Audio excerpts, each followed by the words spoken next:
another hit. Yeah, I'm I ain't thinking about some only thinking.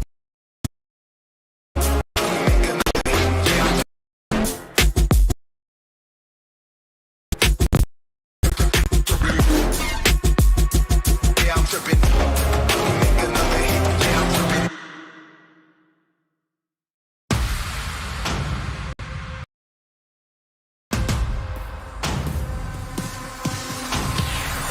They watch as I fall on my face. Yeah, they thinking that's all that it takes. Yeah, they going, he's out of the race. Yeah, they counting me out, but wait. I'm on a day, but tomorrow they gonna say it's possible. Somehow we found a way. It's hard to believe that they came from around the way. It's beating the odds. Say to the mayor, I'll be number one. Let's tell me I'm focused to beating the drums. It's psyching me up. I believe I have won before I've begun. I'll make sure next time they're biting their tongues, holding their breath, and know I am the one to watch. All that I dodged, all the hits that I took to become what I am is insane.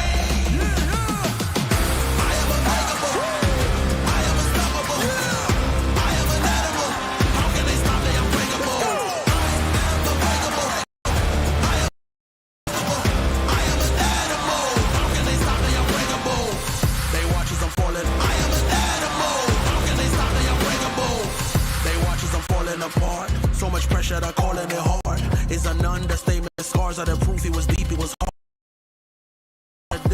But tomorrow I work, I'm trained even harder. Come valid the rain pour down on me. I will last when standing, I aim everything in me at a task at hand. Got it on lock like Azkaban. Only that focus is laser, sharp like a razor. The down was stuck in the drought, keep jumping around, kick up the dust like the heavens, the rain falling down. My clothes are drenched, and some of the strength to say that within me I'm off the bench. Success the revenge. I am unbreakable. I am unstoppable. I am an animal. How can they stop me? I'm breakable. I am unbreakable. I am unstoppable. I am an animal. How can they stop me? I'm breakable. How can they stop me? I'm breakable.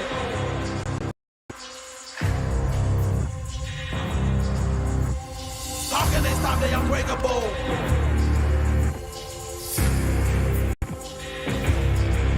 Let's go! How can they stop me? Unbreakable. Shake it off. Now you're not breaking. Unbreakable. We're taking off. Now you're not breaking. Now you're not breaking. You're unbreakable. I am unbreakable. I am unstoppable. I am an animal. How can they stop me? Unbreakable. I am unbreakable. Shake it off. I am unstoppable. Unbreakable. I am an animal. How can they stop me? Unbreakable. How can they stop me? Unbreakable. Now you're not breaking. Now you're not breaking. Now you're not breaking. Now you're not breaking.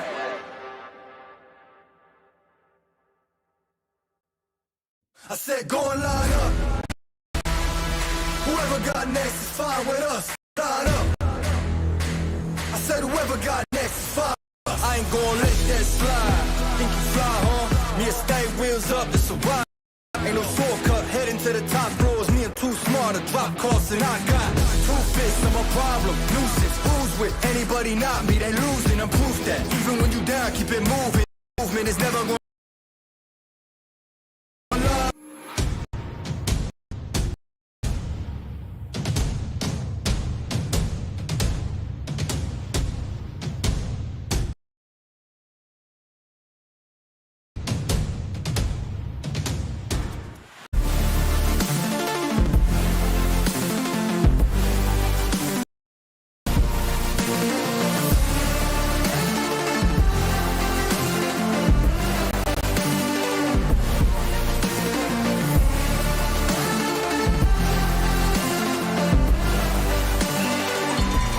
It's the final day of the season in Division 6 softball in the state of Ohio.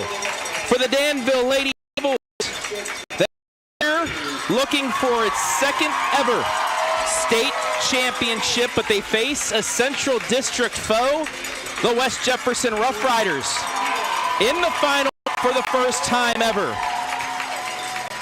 Will Danville go back champions, or will West Jefferson ever here at Firestone Stadium? About ready to go from the Mecca for this Audiocast live and this replay on your any smart device you have. We've got pregame coming your way next.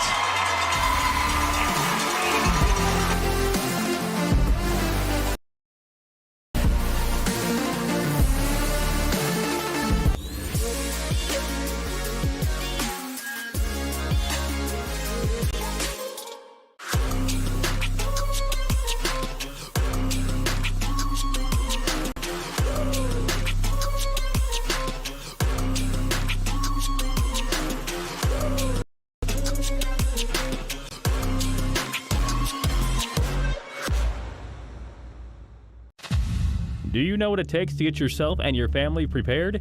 Elite Preparedness is here to help, offering training and courses in concealed carry, defensive CCW, tactical pistol, and many more. We also have an on-site indoor gun range and a retail, firearms, ammo, and preparedness supplies store, serving a growing public and private need for all hazards preparedness with a professional and personal approach. Contact Elite Preparedness today, 740-263-1234, or at 25580 Bell Church Road. At Knox Community Hospital, your primary care physician is more than someone who delivers your test results, more than someone who writes prescriptions, more than listens to your heart. We are your healthcare partner who takes the time to know you and to your concerns. Personalized care to make and keep you well, because to us, you're more than just numbers on a chart. You're a neighbor. At the Killbuck Savings Bank, you can expect great products and service from a fellow Knox County Chamber member. Now offering premier card processing solutions and services, ensuring the business owners understand their credit card processing fees. We have a wide selection of card processing solutions that provide lower fees, faster payment, additional security, exceptional marketing features, and help to improve your business operations and customer experience. Local sports deserve to be done right. Built for the communities that support them. One season.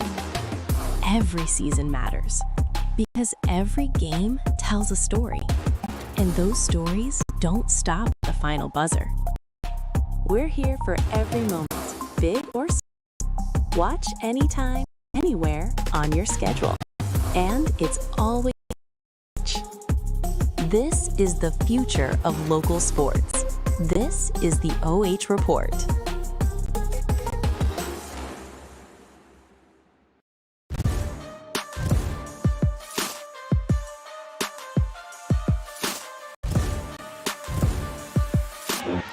We welcome you inside the Hangout pregame show for this, the Division 6 State Championship from Firestone Stadium, the mecca of softball in the state of Ohio. Number 5, Danville. West Jefferson. It's an game here today from Akron. Hello, everybody. My name is Travis Berardi alongside Caden Schmid for you folks live on the Audiocast. Also for you great folks watching us back. Hopefully it's Danville fans watching us back for a championship, or maybe it's West Jefferson fans watching back. We will find out here in the next 2 hours or so. But this is it. This is the last day of the regular season. You play for this moment now. It's who will do their best to come out with the gold. Yeah, this is why you play. You talk to a lot of going to be one of their biggest goals as a softball player. Win a state championship in the state of Ohio. And this is your moment right here to make that come true. Let's get into the pregame show and take a look at the team on the visitors' scoreboard. The Danville Lady Devils, their third ever appearance in a state championship. They were champions back in 2008. 2017, they were state runners-up. Yesterday, they blew up in the second half of the game against Dalton. 11 runs on 12 hits, and they had 4 walks as well. 7 Danville players recorded RBI in that win, Caden. It was a complete effort, and they're going to need another one here today. Yeah, how tough is it to beat a team? 7 of the spots are batting in a run. Danville did exactly that yesterday. They'll try and repeat that success today, and they'll need it against a juggernaut. One of the players, she recorded the first RBI of the game. A mammoth shot to left center. That is Ruby Bartok. She's homered in 2 of the last 3 games. against Dalton, and then a regional semifinal against Ada. 16 total homers, 39 RBI, 41 runs scored. She's batting over 500 and has a slugging percentage over 1,000. And playing some of her best softball here at the end of the season against some of the best competition. And again, she'll look to be a large part to Danville's success. About a minute away from West Jefferson taking the field, so let's take a look at the Danville keys to victory. One championship game. First, use that balanced lineup. Up and down, like I just said, 7 RBIs, 7 players with RBI, I should say. And then a focus start. We stall the first inning.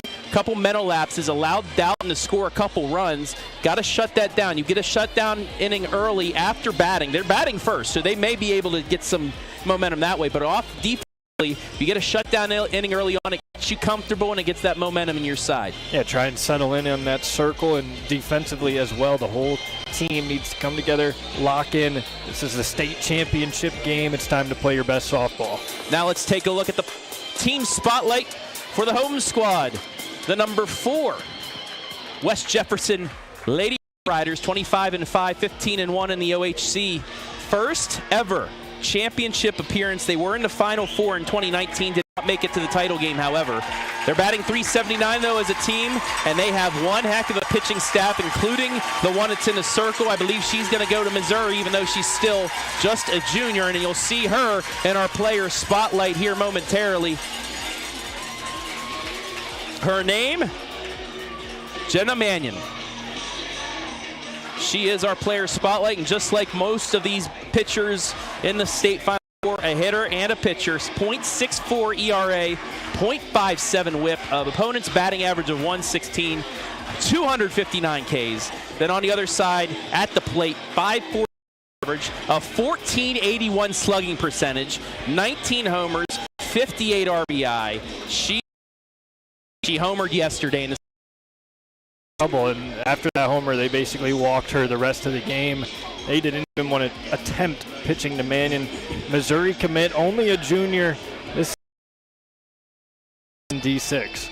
Take a look at the keys to victory for the Rough Riders of West Jefferson. Make Bocock work. Bocock was able to get ahead early against Dalton in most of those at bats after the first inning, and she was able to control it. You got to make her work, and no second chances. A ball gets dropped, maybe a free pass, an error, a stolen base. You cannot let Danville do that. They will jump on top of it. Yeah, this is a big one. You got to play error-free. Not necessarily that you need to play perfect, but all the plays that need to be made. Nice. So due to OHSAA regulations, we have to be live, but only on Audiocast, as you see that right here. But you see the from me, as well as seeing on the screen, as Mannon is first pitch. High for ball one, 84 degrees, 6:07 first pitch, and we are underway in the D6 final. Martin leading off, Bocock second pitching, Martin at third. Ruby Bartok batting third, first base. Morgan Hankins catching, she's batting fourth. Mannion's 1-0. At the knees, it's a strike, it's 1-1. Delana fifth at short. Liz John batting designated player. Taylor Mead batting seventh. She's playing second base. Riley Johnston batting eighth at center field. Riley Geog in left batting ninth. Kelly Carter, the right fielder. Bunt laid down by Martin. The throw to first just gets her, and there's one down. She tried to bunt it down, but Mannon off the mound, able to make the play. Yeah, great job by Mannon, reading it instantly, going down, making a tough play for any pitcher to make off the bunt. And then he got the first.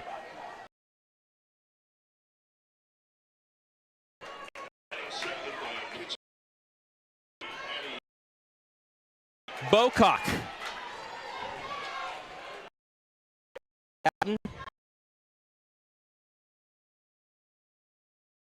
Fielder's choice and scored. First pitch for Mannon is in there for a strike. And maybe a slight advantage for Danville. They played in the 5:30 game that ended up starting at 6 o'clock. But the same time as yesterday, yeah. The shadows are the same thing. West Jefferson didn't have to deal with this yesterday. Danville maybe a little more prepped as far as That goes. 0-1 flared to left base hit. Bartok gets her first hit in the Final Four. She's on with one down, and that'll bring up the slugger. And Bartok pumped up over there at first base. That's a hard hit ball out to left field, a line drive. One hops that left fielder there. And that's what you need. You got to try and get on Mannon early. Do not want to let her settle in the circle. Try and make her uncomfortable as quick as possible. She's allowed 29 innings. 29 runs, only 13 earned, though. Runs. So we'll see how she approaches Bartok because there's a runner on first. We will get a pinch runner. Talk with had one yesterday. First pitch to her. Bit of a change up there. She looked at the first pitch. It's a strike. It's 0-1. That had a lot of vertical movement. That one just dropped. Natalie Koza is the courtesy runner. Mannion ready. The 0-1. Ground ball to second. She's going to flip it to second for one to throw to first. Not in time. It's a fielder's choice, though, and a second out. A good job to get the lead runner on this quick toss over to the bag and then just not hit hard enough to turn two on this play. Good job by Bartok beating it out. She will get the first. The lefty and Morgan Hankins, today's catcher for Bartok.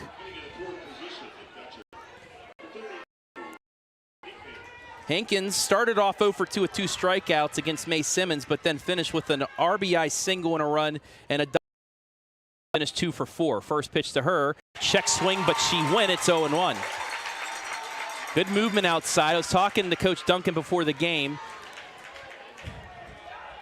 Mannon, not the fastest they've seen, but her movement is very good. Ready with the 0-1. Another check swing. Did she go? She did not. Oh, just held it off. It's 1-1. Oh, so close. To the disarray of West Jefferson fans. Yeah, we are on the West Jeff side, but she just held the wrist. And maybe with the shadows, the umpires got cleanly seen either. But hey, we'll go with their call. It's 1-1. The 1-1 pitch. Slaps it, but it goes foul, and she's behind. Well, there's a reason they appeal down the line. That umpire has the best view. Check it out. I don't know if she broke the. I don't know if she broke the. I don't. It was close. Umpire has the better view than us from behind.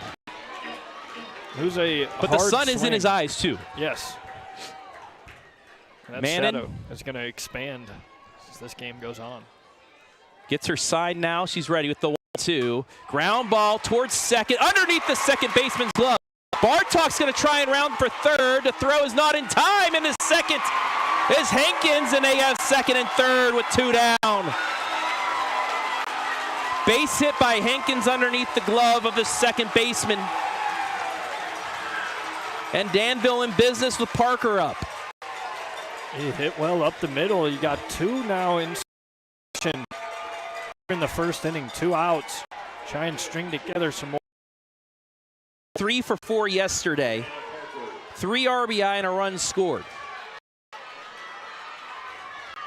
Second and third, 2 down here for the Lady Devils. First pitch.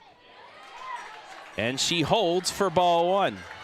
Parker, a newer jersey than everybody else because she's wearing number 67. That's where I'm going to leave that at. The younger folk moving their hands in glee. Most popular number. Mannon ready with the 1-0. Fouled off hard to the right, now to play. It's 1-1. Very hard contact there, just a little bit late on it. Try and straighten it out, find some outfield grass.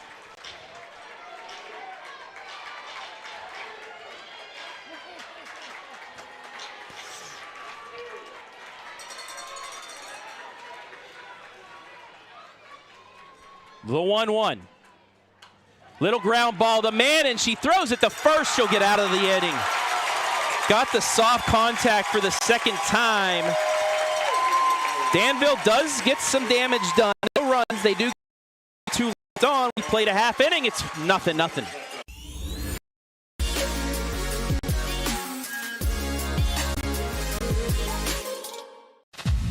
Do you know what it takes to get yourself training and course defensive CCW, tactical pistol, and many more? Bring a growing public and private need for all hazards preparedness with a personal approach. Contact Elite Preparedness today, 740-263-1234 or at 25580 Bell Road. Prescriptions, more than some concerns, and provide you with expert personalized care to make and keep you well. Because to us, you're more than just numbers on a chart. You're a neighbor and a friend. Knox Community Hospital, in the community, for the community.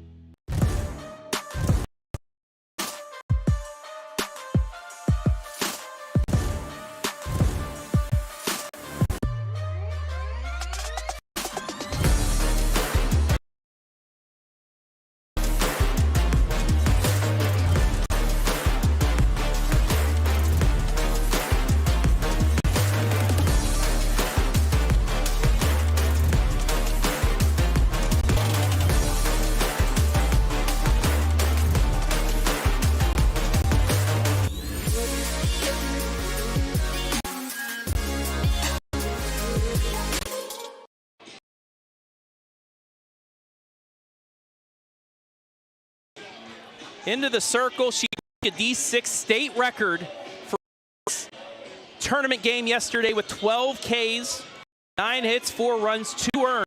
Doughton, she has 308 on the season, facing West lineup. Peyton Kincaid at short will start things off. Second, third, McKaylin Messer, left field fourth as the first pitch misses for ball 1. Peyton Curry, catch 7th. Maddie Carruthers in center field. Emma Trean, third base, batting 8th. And Lacey Dunnigan in right, batting 9th as that pitch is foul.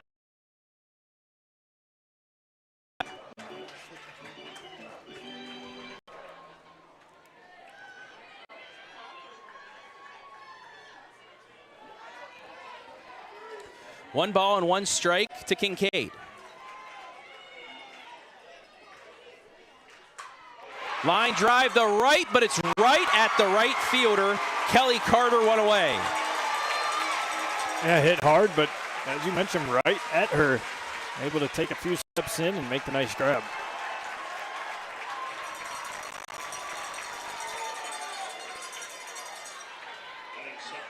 So 1 away.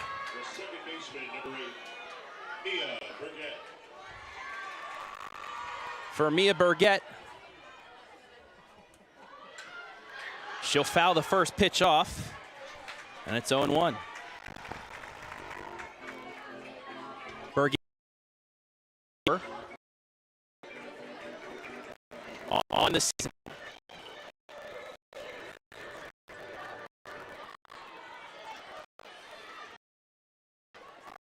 Bocock ahead 0-1. Second pitch is swung on a miss. It's 0-2. Yeah, had her guessing there, pulled the string with a changeup, got her out in front on that front foot.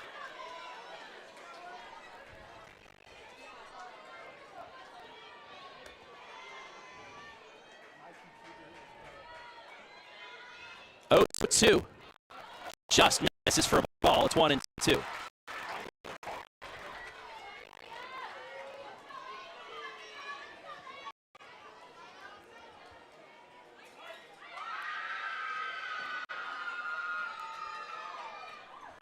The 0-2 from Bocock, strike 3 looking inside, 2 away. Yeah, paint on that inside corner, got her to just watch it go right by. We saw Bocock do that a handful of times yesterday, Travis, just catching these hitters off guard. They can't pull the trigger. Another strikeout looking. That'll bring up Mannon, the slugger. Yeah, this is the matchup you want to see right here. First pitch popped her up.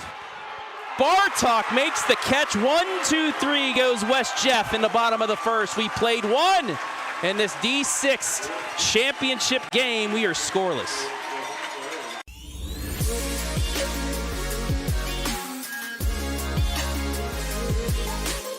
At Knox Community Hospital, your primary care physician is more than someone who delivers your test results, more than someone who writes prescriptions, and someone who listens to your heart. We are your healthcare partner who takes the time to know you, listen to your concerns, and provide you with expert personalized care to make and keep you well. Because to us, you're more than just numbers on a chart. You're a neighbor and a friend. Knox Community Hospital, in the community, for the community.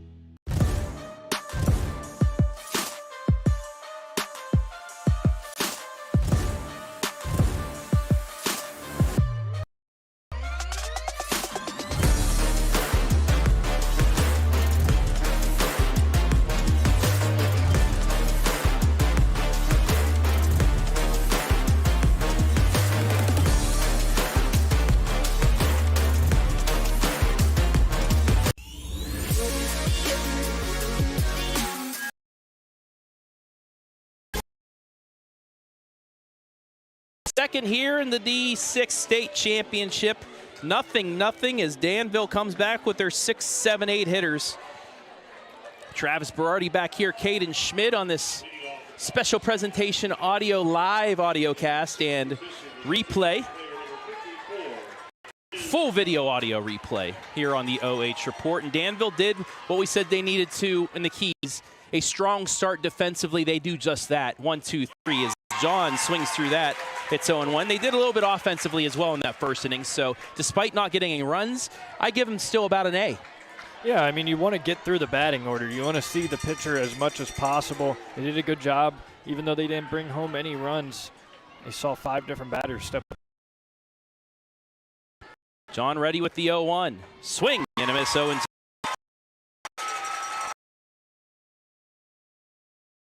29 average.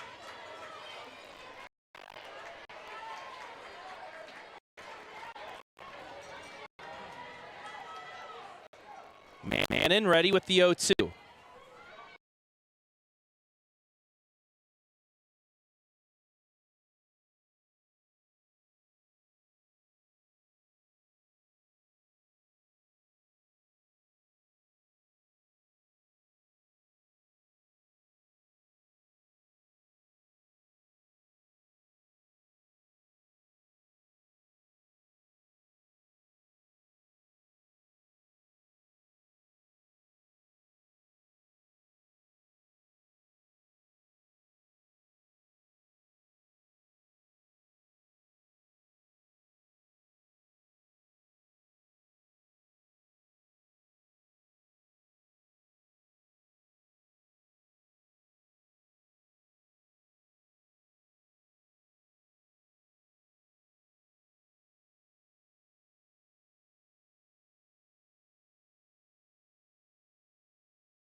Oh, 0-2. Taylor Mead. Check swing. Went on the first bunt attempt. Second attempt here. Down 0-2 with 1 down. The pitch. Just high. It's 1-2.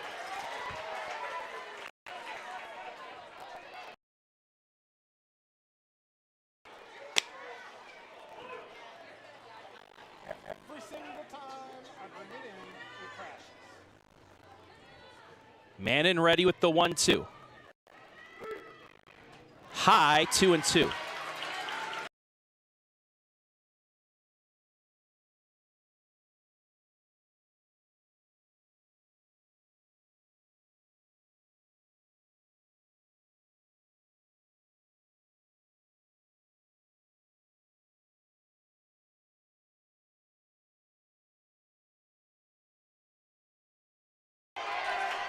Two, just misses. Count is full. 3-2.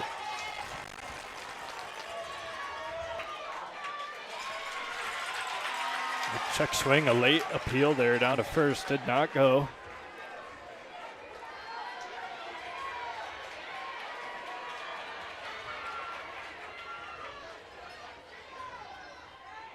Full count pitch here coming up. High ball 4. She fought back, and it's a 1-out walk. Taylor Mead, what an effort there. That's a good at bat. So 2 base runners in, a base runner in each inning, I should say, here to start. So a good start against Mannon. Now you just got to string it together and bring home some runs to go with that. That'll bring up Riley Johnston. 203 hitter, first pitch to her, low for ball 1.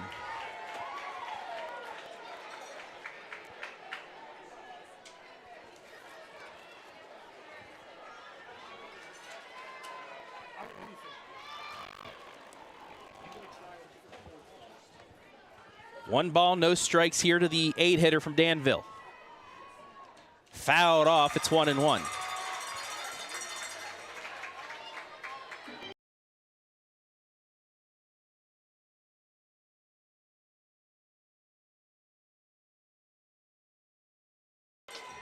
The 1-1 upcoming here from Mannon.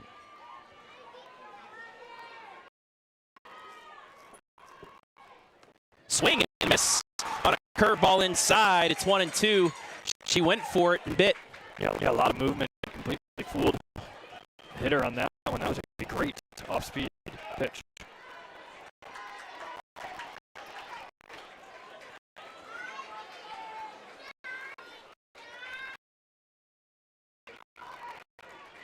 One ball, 2 strikes. The pitch, high, 2-2. Danville doing a good job of not helping out Mannon early, not all pitches out of the zone. Make her attack the zone. Make her throw it at you.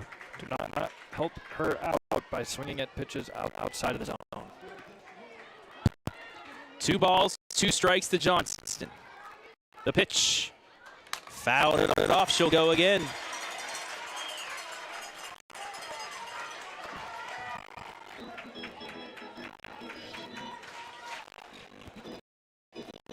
Yesterday against Doughton, Johnston, a double, single RBI. Popped out the short. She also reached on an error. Trying to get back on here. The 2-2. Pop fly right to the second baseman. Backs up, makes the catch. Nice job by. And not necessarily an easy play here at second base. You're back. The outfield, she made that look very routine. Well done for this out. I'll bring it Riley.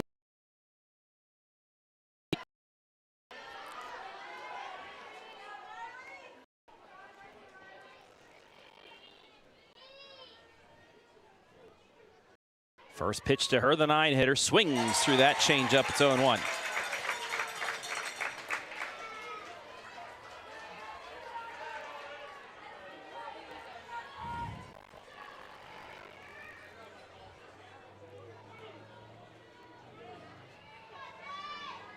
Ready with the 0-1. Swing and a miss, 0-2.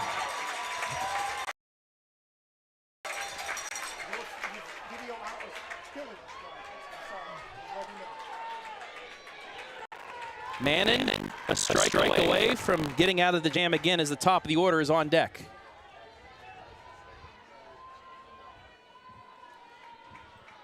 The 0-2 fouled off, runner went. We'll go again. Good fight, stay in there. Try and get a runner on base for your top of the order. Pair of runners, I should say.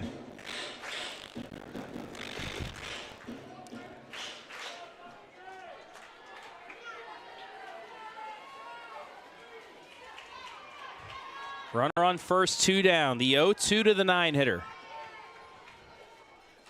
Check swing. Georg stays alive. Wait.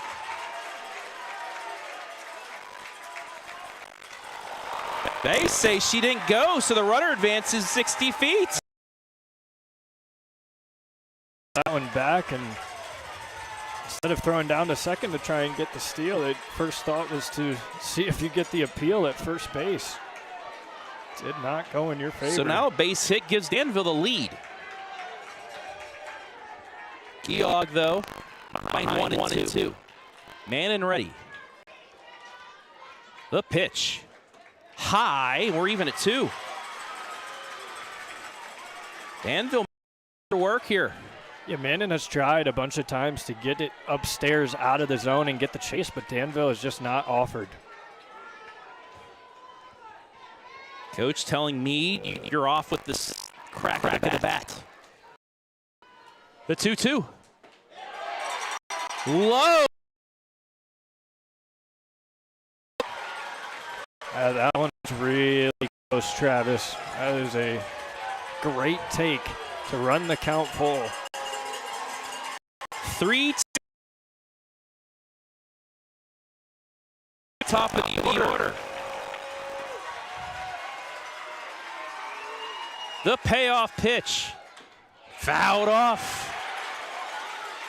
8th pitch of the at-bat coming up. This is inspiring for the whole Danville team. Your 9-hole hitters stepping up into the box and working a count like this against one of the best pitchers in the state of Ohio. This is something you can build off as a team. Mannon ready again. Another payoff pitch. Got her looking, strike 3. She got out of it. No runs, no hits, no errors. 1 left in scoring position. We played 1.5. It still scores.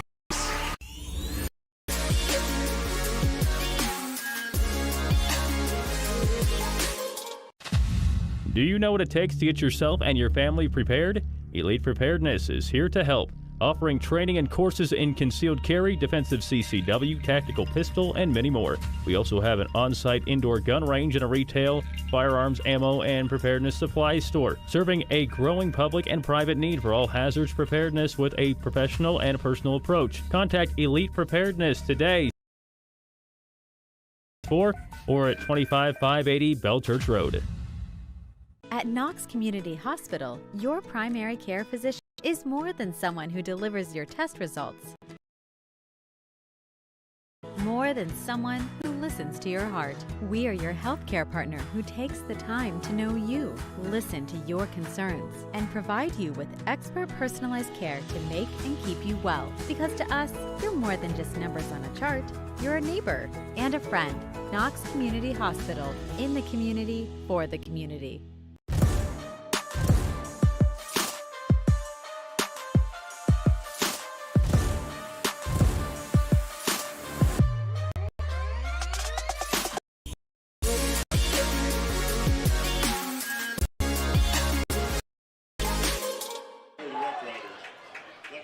Bottom 2 in this D6 state championship. Nothing to score. 4, 5, 6 hitters get their first attempts against Addie Travis Berardi right now, and we'll be able to give you the rest of this state championship on the OH report. McKaylin Messer, 56 average on the season. As this pitch outside for a ball. Evens the count at 1-1. A 1-2-3 inning. Fly out the right, strikeout looking pop out for Addie Bocock in the Danville defense. A lot better than last night. They gave up 2 mental lapses. The 1-1 in there for strike 2.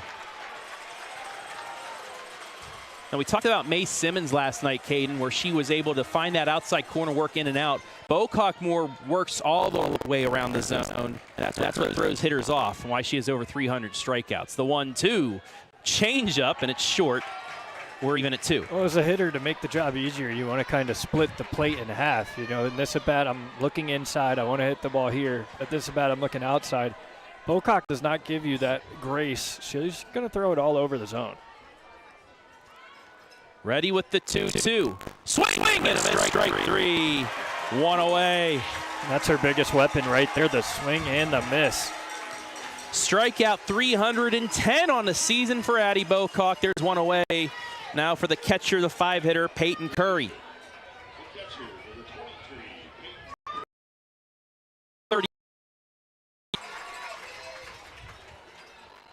26 hits, 3 doubles, 1 home run on the season. Addie, first pitch, she went for the bunt, but she missed. Didn't pull back, it's 0-1.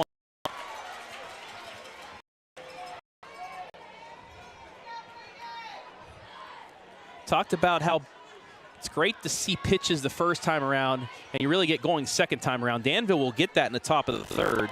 It's what Jefferson can do, maybe get a couple runners along so they can get back to the top of the order quicker. And patient hitting as well. They're working these counts, trying to see as many pitches as possible out of Mannon's hand so you could come up and adjust second, third time through the order. Next pitch is a ball. We're even at 1 as Bocock is ready for the 1-1 pitch. It up, but it gets out of play. It's 1-2. That one got high up in the air there, but straight back. Not enough time for anybody to make that read and get that out. Curry does have speed. 12 stolen bases and 13 attempts on the year.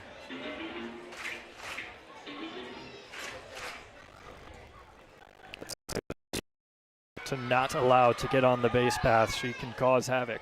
Bocock ready, the 1-2. Curveball outside, misses. It's 2-2.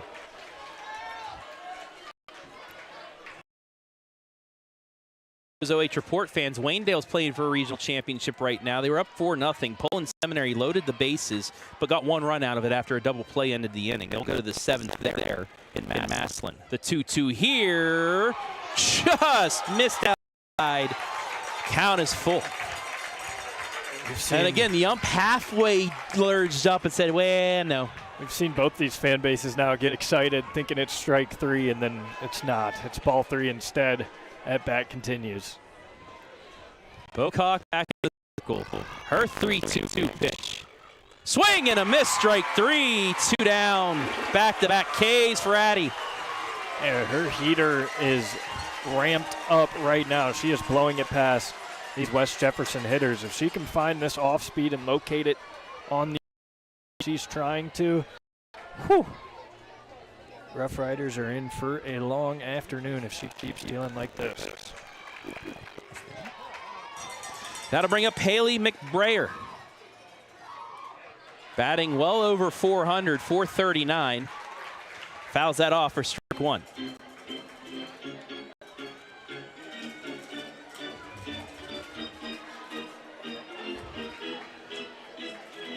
Bocock so far in the 9 innings state tournament.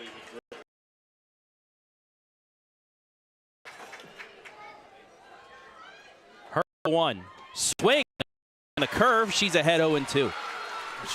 She just got these Rough Riders hitters guessing right now.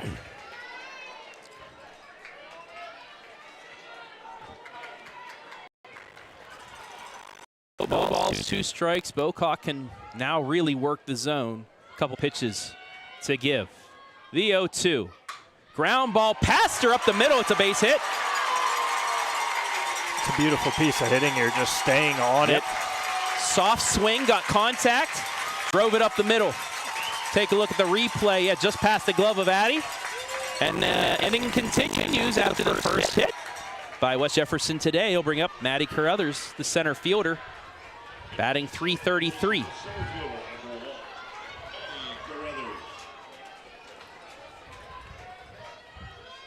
First pitch to hers, fouled off. It's 0-1.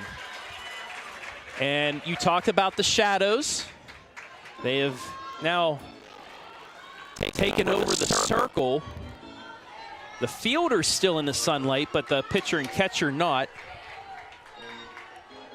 It's going to have an effect whether these players want it to or not. The shadow, the sunlight, it's one or the other. It will affect in some sort. It's just, can you stay resilient through? 0-1 curveball is in there for a strike. Ahead, no balls and 2 strikes. She's done such a great job of locating here in the early goings. Her 0-2. Swing and a miss, strike 3.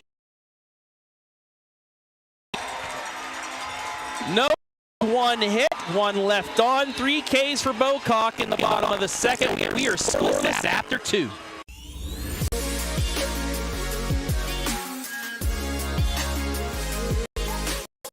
At Knox Community Hospital, your primary care physician is more than someone who delivers your test results, more than someone who writes prescriptions, more than someone who listens to your heart.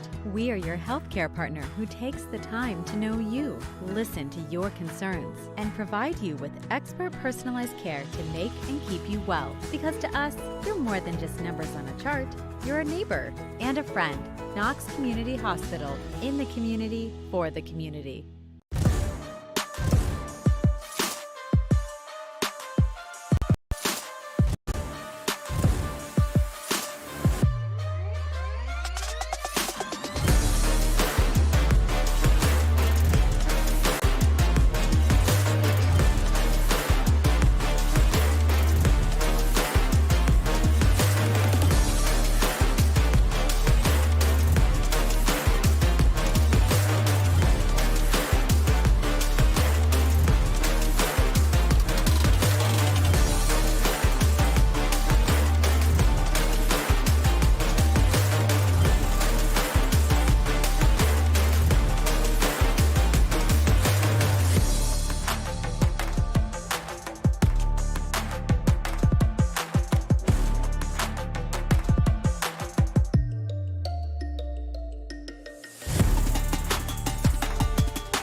First pitch to Kaylee Martin, flown out to left as we begin the top of the third. Track here with Schmid and Caden. It was a good swing by Martin, but just got under it a little bit too much. Yeah, sure did, but this is the second time through the order now for Danville here in this third inning. Boca a single back in the first. She's seen Manning already, as well as the rest of these hitters. What did you find out in your first at-bat that you can take advantage of here in your second? That'll bring up Bocock. Singled back in the first. First pitch to her, taken low for a ball.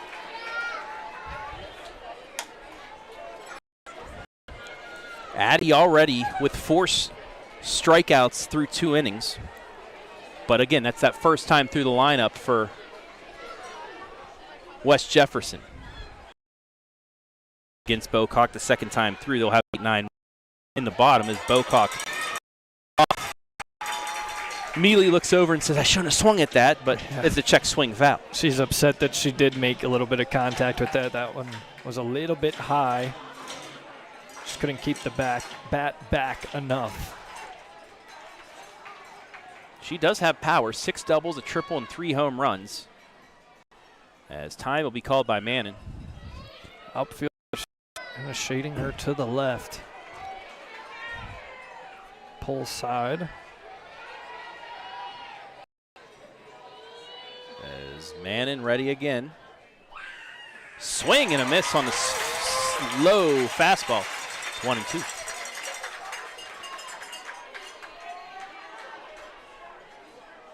You snuck that one right under Bocock's swing there. Mannon got Geog the strikeout looking. That's her lone case so far. She's ahead 1-2 here on Bocock. The pitch, little bloop, but just fouled. Nice attempt by the third baseman there And maybe there's some of that sun and shadows coming in. She's holding that glove up, blocking the sun where she's playing. Second, it throws her off on that play, and Bartok stays alive. So, yeah, and Emma looking up, she's like, I couldn't see.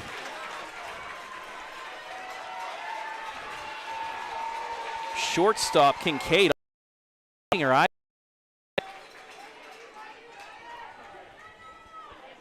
Jenna ready. Another 1-2, another foul ball. Danville has made her work here in this game so far, especially in the second and now the third innings. 3 2-strike foul balls in the second and 2 so far here in this at-bat. That's what you got to do against these great pitchers. You got to make them work. You cannot help them out, and they haven't so far. The 1-2. Change up. Pulled the string, but it was still high. It's 2-2. I mean, you could even see the movement still with that one upstairs kind of getting away from her. It's still dropped a good bit, just not enough to catch that top part of the zone. 2's on the board for Bartok. The pitch. Low, and the count is full.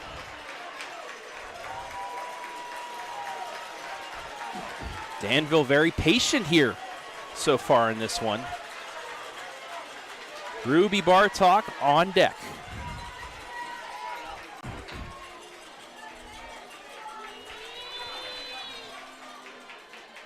The 3-2. Bloop up, caught by Mannon, 2 away.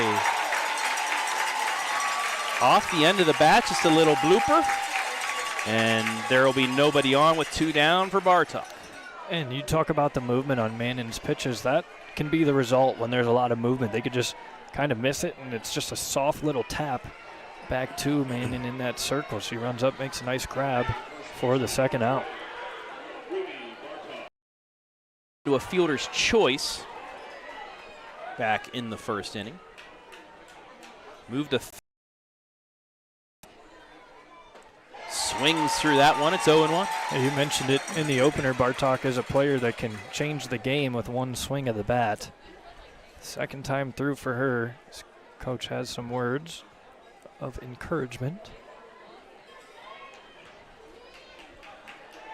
So she will reset here with his 0-1 pitch.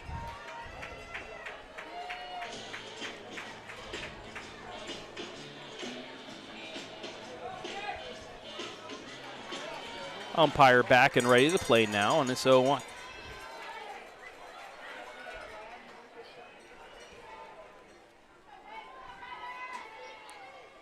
The pitch. Ground ball, but off her foot. It's going to be 0-2. Yeah, it was first look, it looked like it bounced off her foot. Did indeed. So maybe an extra chance here for Bartok. The left fielder is playing on the warning track. Respect. They know what she can do. The 0-2. Grounder hits it off of her again. It stays 0-2. Another foul ball. Same foot. Well, Bartok has this very wide base in the box, and you can see her large step generates a lot of power. And you saw last night a mistake pitch over the middle, and she made you pay. Can't do it here, especially on an 0-2. The pitch, fouled off again. That one was off the other foot that time. She is in there fighting. It's a final from Massillon. Waynedale is going back to the Final Four. They won 5-1 over Poland Seminary. That is the 4th OH Report team that will be at the Artist formerly known as Canal Park. Mannon ready with another 0-2. Swing and a miss on the low pitch. That'll do it for the inning. Danville goes down 1-2-3. We played 2.5. It's still scoreless in the Division VI state championship.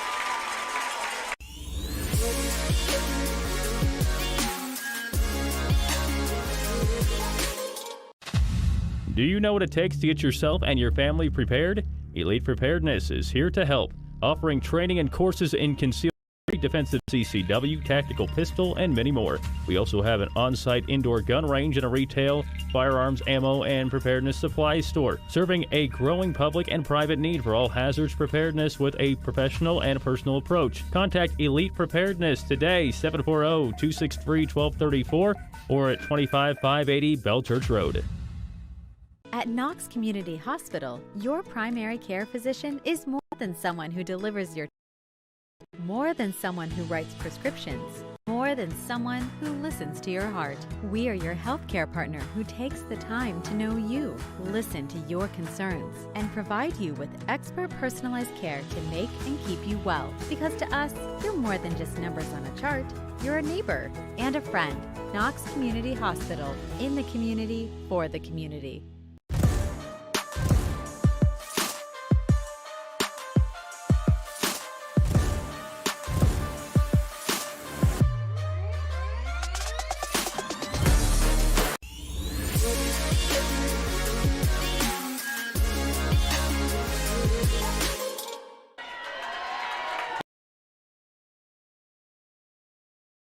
This is her first at bat against Addie Bocock in the bottom of the third. Scoreless game, Division 6 state championship.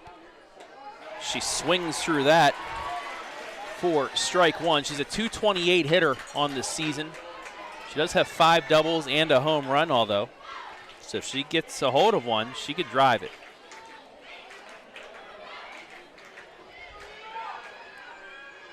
Oh, 1, low and outside, and we're even.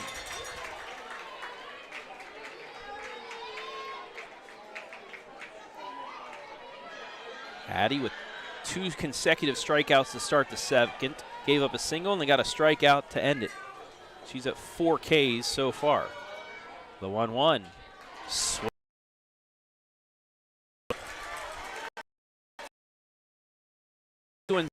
Danville, 0-1 and 0.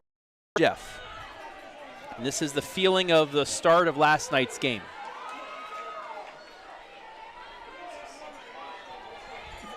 Bocock has just forced a lot of swing and misses here first time through the order. Still 2 more batters to go against, but just a lot of swing and miss. 1-2 swing. It's 2 in a row again. 1 away. Strikeout number 5 for Addie Bocock. A lot of these strikeouts have come on that high heat as well. They had one looking. I think the rest have been on that high fastball. They just cannot catch up to it. Last night through the first 9 batters, she struck out the final 4, had 4 Ks. Sorry, above that here, going to the 9 hitter. For what, try and get on base here at the top of the order. And again, up 244 hitter on 20 hits. She'd love to get a second out here before the top of the order. Looks to bunt, pulls back. Did not go. It's 1-1.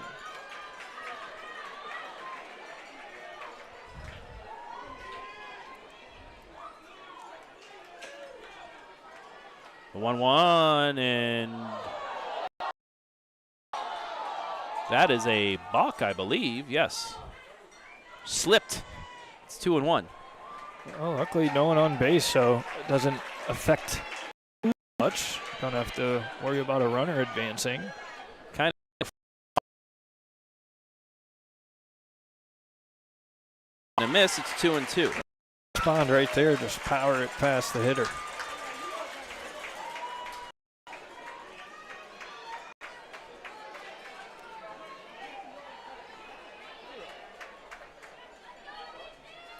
Dunnigan, 27 strikeouts. Most on the team as she takes a ball, and the count is now full at 3-2. Yeah, 3-2 go right at the hitter here. So you go back to that fastball. Second payoff pitch for Bocock, swinging a 6 strikeouts through the first 9 batters, and we go back to the top of the order, and Peyton Kincaid with 2 down. That is just a dominant first time through the order for Bocock. Gave up that 1 hit, 6 strikeouts, surgical work through the first time. Now if you're West Jefferson, you've seen it. What can you do to adjust? Kincaid flew out hard to right field, but it was right at Carter for the first out of the bottom of the first as she takes ball 1. West Jefferson, second time in the Final Four. 2019 they made it and fell in the state semifinal as the changeup swung on and missed by Kincaid. It's 1-1.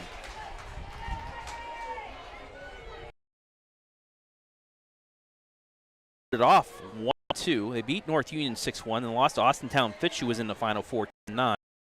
Port Madison 15-13. The 1-1 popped up and it will get into the net. It's 1-2. They have a 1-0 loss to Licking Heights, a 1-0 loss to Fairbanks, and a 14-6 loss to East Carter out of Kentucky. That Austintown Fitch team, very, very good team. Got upset in the semifinal as the #1 team in the state. They were nationally ranked, I think, 17th coming into the last Max Prep poll. It's a way to build confidence, being able to. Oh, it's just foul. Wow. The changeup, she swung at it, but the ball just tailed to the right of the line, and you'll see it right here and just dropped. The home plate umpire has the line. That's why the first base umpire didn't say anything. And he saw it was foul, and that could have been trouble for Danville if that drops. That's probably at least 2 bases. Sure could have. Bocock got her on her front foot there, and she just kind of sat back and waited for it off balance. Still was able to make contact. 1-2. Strikes out the side. 7 Ks now for Addy through 3 innings. And we remain scoreless as we head to the 4th.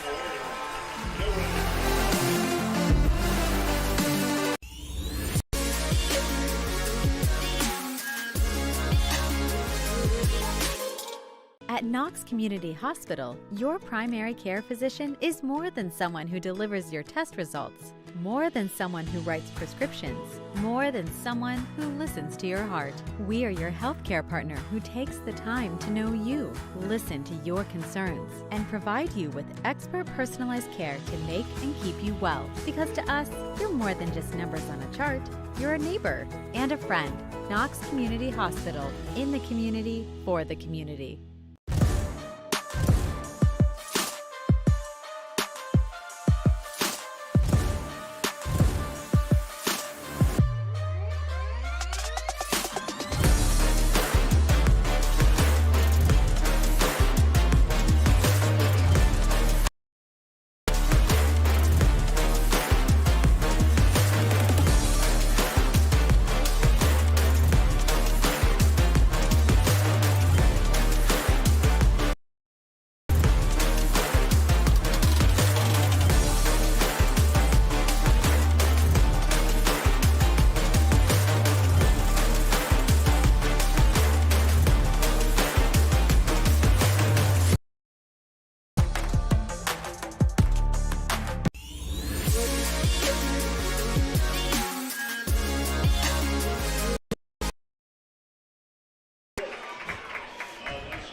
The pageantry that is the state tournament, as we have fruits and vegetables running wild along Firestone Stadium.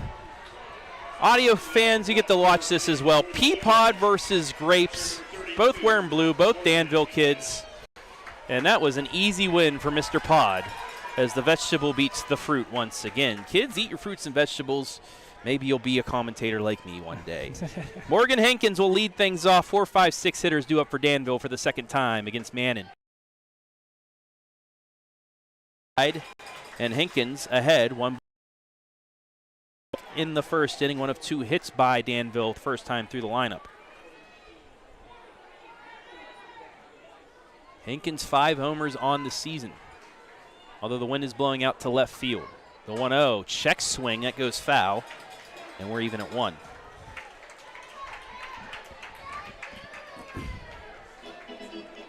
I tell you what, this West Jefferson team in the warm-ups, they were incredibly fired up. They had a ton of energy, and it just has not showed yet. Danville has not allowed this crowd, this team, to really ramp up the energy that they want to play with.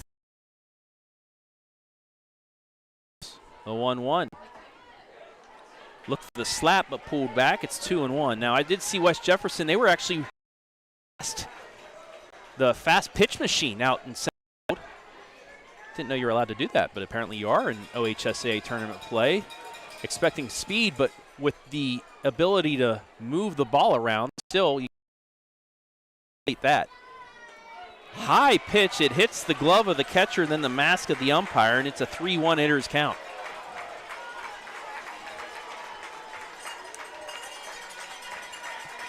Yeah, I guess try and get any sort of advantage you can get, right, for the state championship game. Yeah. But as you mentioned, there's nothing that can really simulate that game live experience.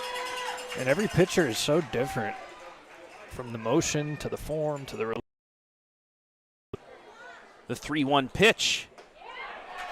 In there on the outside corner. That time count is full at 3-2. Well, it's another full count for Danville. Yeah. They've really made Mannon work. This is the fourth full count Mannon's faced here through 3+ innings. One of those went 9 pitches. The 3-2. Swing and a miss. Strike 3. She's got back-to-back Ks.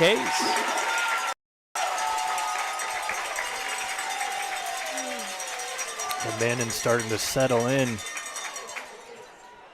Blowing it past the hitter. That'll bring up Parker. She came up with 2 down and runners in scoring position, but hit one off the end of the bat right back to Mannon to end the inning.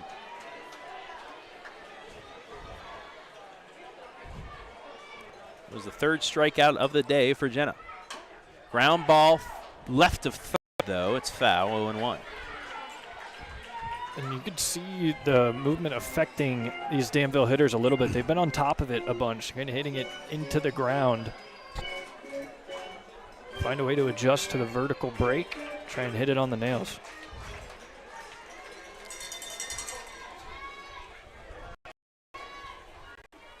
Mannon taking her time, getting her sign. Hopper to short, and bobbled on the in-between bounce. Parker reaches, and it's a 1-out base. What the official score is, I'd say it's an error. Say it's a hit. I thought it was a hit. I'm a much more tougher scorer because I covered Major League Baseball for 2 years, but that's an in-between hop. I understand they call it a hit. That's fine for Parker. She has a hit in the state championship, and it's 1 on and 1 out for Liz John. Well, I just talked about that Danville has been hitting the ball into the ground, and that went straight down and then bounced straight high up, and it made for a tough play at shortstop. They're just not able to field it. And the sun's still right in your face at that point, too. Yes. Actually, it doesn't look like the sun is shining as hard, but there is still that shadow discrepancy. There's some haze out there, yeah. First pitch to John. She swings and misses on the inside curve. It's 0-1.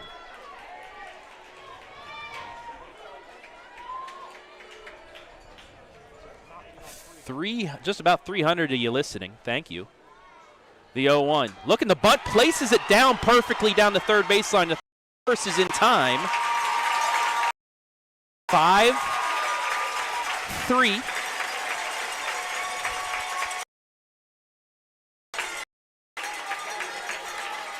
And for the second time, or the third time today, Danville's got a runner in scoring position now for Taylor Mead. She walked and stole a base back in the second. Huge gap out in right center if she is able to kind of go inside out here. Hit it to that right center alleyway. First pitch, fouled off, 0-1.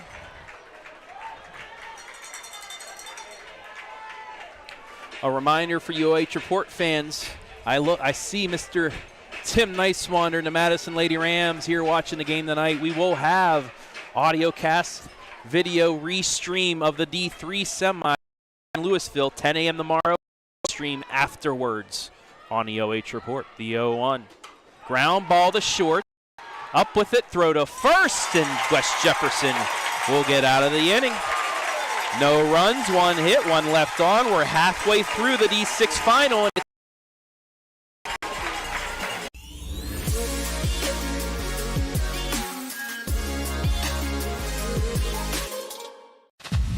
Do you know what it takes to get yourself and your family prepared? Elite Preparedness is here to help, offering training and courses in concealed carry, defensive CCW, tactical pistol, and many more. We also have an on-site indoor gun range and a retail, firearms, ammo, and preparedness supply store, serving a growing public and private need for all hazards preparedness with a professional and personal approach. Contact Elite Preparedness today, 740-263-1234, or at 25580 Bell Church Road. At Knox Community Hospital, your primary care physician is more than someone who delivers your test results, more than someone who writes prescriptions, more than someone who listens to your heart. We are your healthcare partner who takes the time to know you, listen to your concerns, and provide you with expert personalized care to make and keep you well. Because to us, you're more than just numbers on a chart. Hospital, in the community, for the community.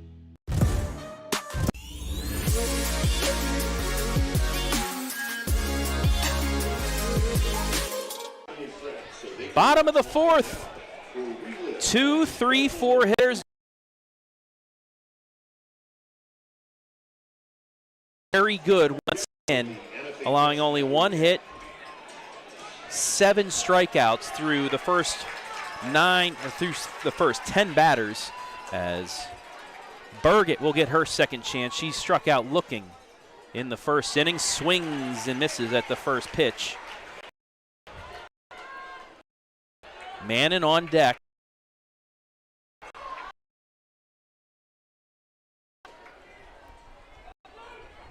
Bocock's 0-1, looking to bunt, pulls back. Umpire says it was just off the plate. It is 1-1.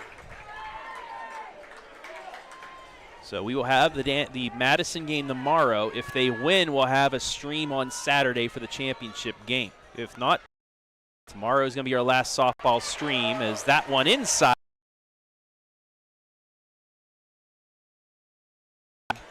Looking, we'll see where Bocock is the Mia here. It was that same she was caught looking on. Wonder if she goes. The 1-2 popped foul. We will stay right here. 404.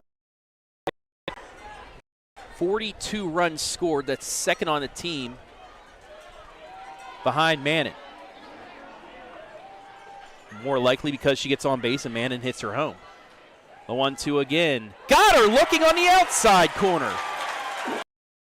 5 Ks in a row for Addie Bocock, 1 down. Well, we talked about adjusting second time through the order. You get struck out looking on an inside corner pitch.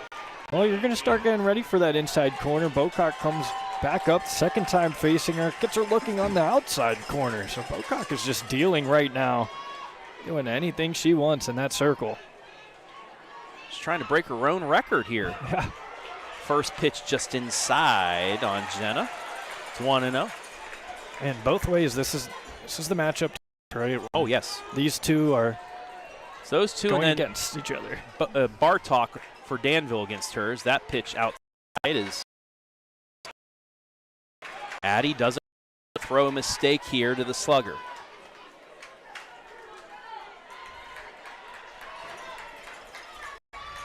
Two balls, no strikes.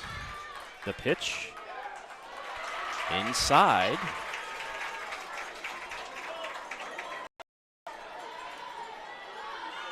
Three and up.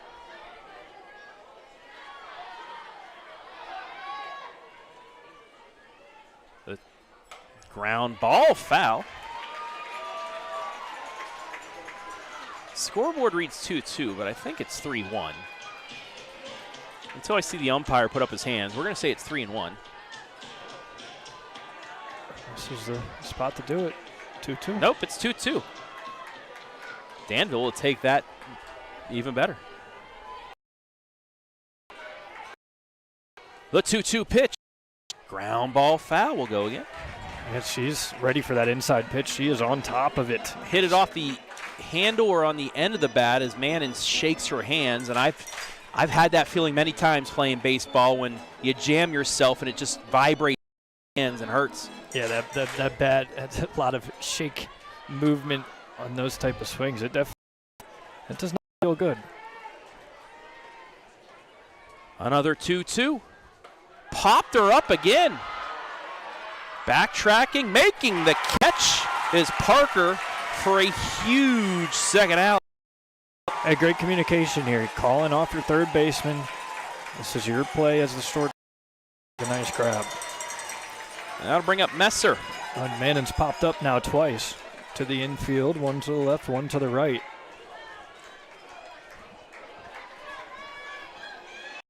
Messer pitch back in the second inning. First pitch to her. Swing and a miss. Another hitter here with a very wide base, a huge leg kick trying to generate some power. Lady Devils will have 8-9-1 due up. Top 5 here. The 0-1. And again, thank you. Over 300 of you watching, or listening, I should say, watching the audiocast. I work at Thompson's audiocast here. Shout out to Scott Mickley. I hope you're doing well, buddy. Foul ball off to the right side, and Bocock is ahead 1-2. Scott getting a scan done, I believe down in Columbus. He gave me the state Final Four shirt. He said, I can't wear this, will you? I said, absolutely, I will wear this for you, sir. So I'm wearing it for him today, sporting the Danville Lady Devils. 1-2. Got her on the outside corner. 1-2-3 again goes West. 9 strikeouts through 4 innings for Addie Bocock, and we remain scoreless through 4.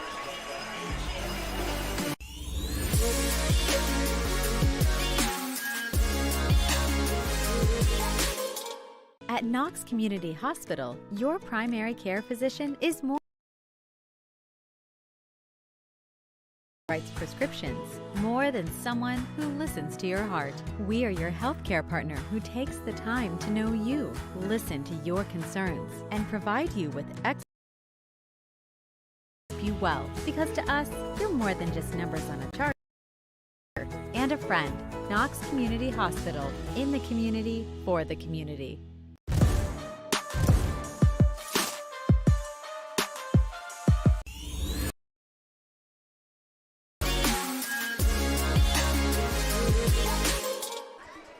Four innings in the books here from Firestone Stadium, a combined 3 hits, as they've actually now turned a hit into an error for West Jefferson. Travis Berardi back here. Here's the shirt, Scott, that you gave me, and I'm proudly wearing this here today, supporting Danville. K-Mac Trav back at least for 1 weekend here. Well, actually 2 weekends. Northmore's in a state Final Four in baseball, but what a game we've had so far.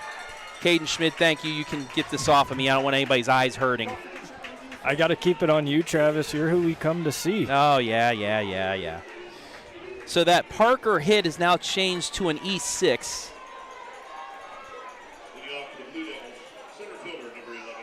So it's officially no runs, 2 hits, no errors for Danville. No runs, 1 hit, 1 error for West Jefferson. Riley Johnston will lead things off. 8 takes a strike inside against Mannon.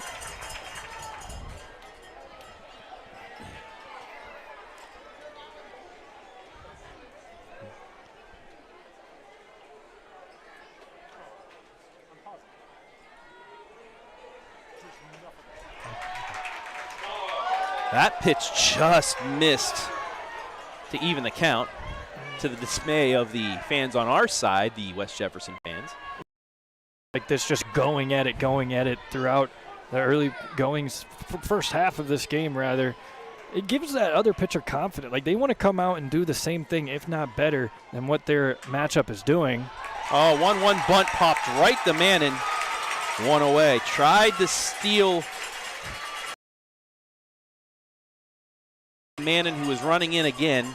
She plays very good bunt defense, and that's why Missouri, another reason why they're looking at her. Yeah, she's had a couple outs this game. It's usually rare to see a pitcher make outs like this, but what I was saying is when that other pitcher is out performing like Bocock, that lights a fire under Mannon as well. She wants to come out and match that, if not do better. Geog swings through the first pitch for strike 1. Shadows have nearly made their way to that outfield turf. Still on in the left side. still in the eyes of shortstop and second base. The 0-1. Fouled off on the fastball, goes into the Danville side of the stands. It's 0-2. Yeah, making sure they're awake over there.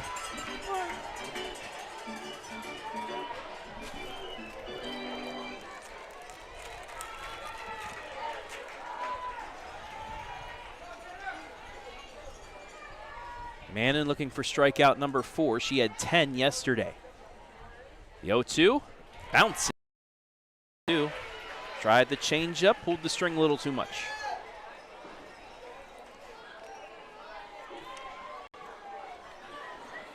Talked about the games that West Jeff won. No.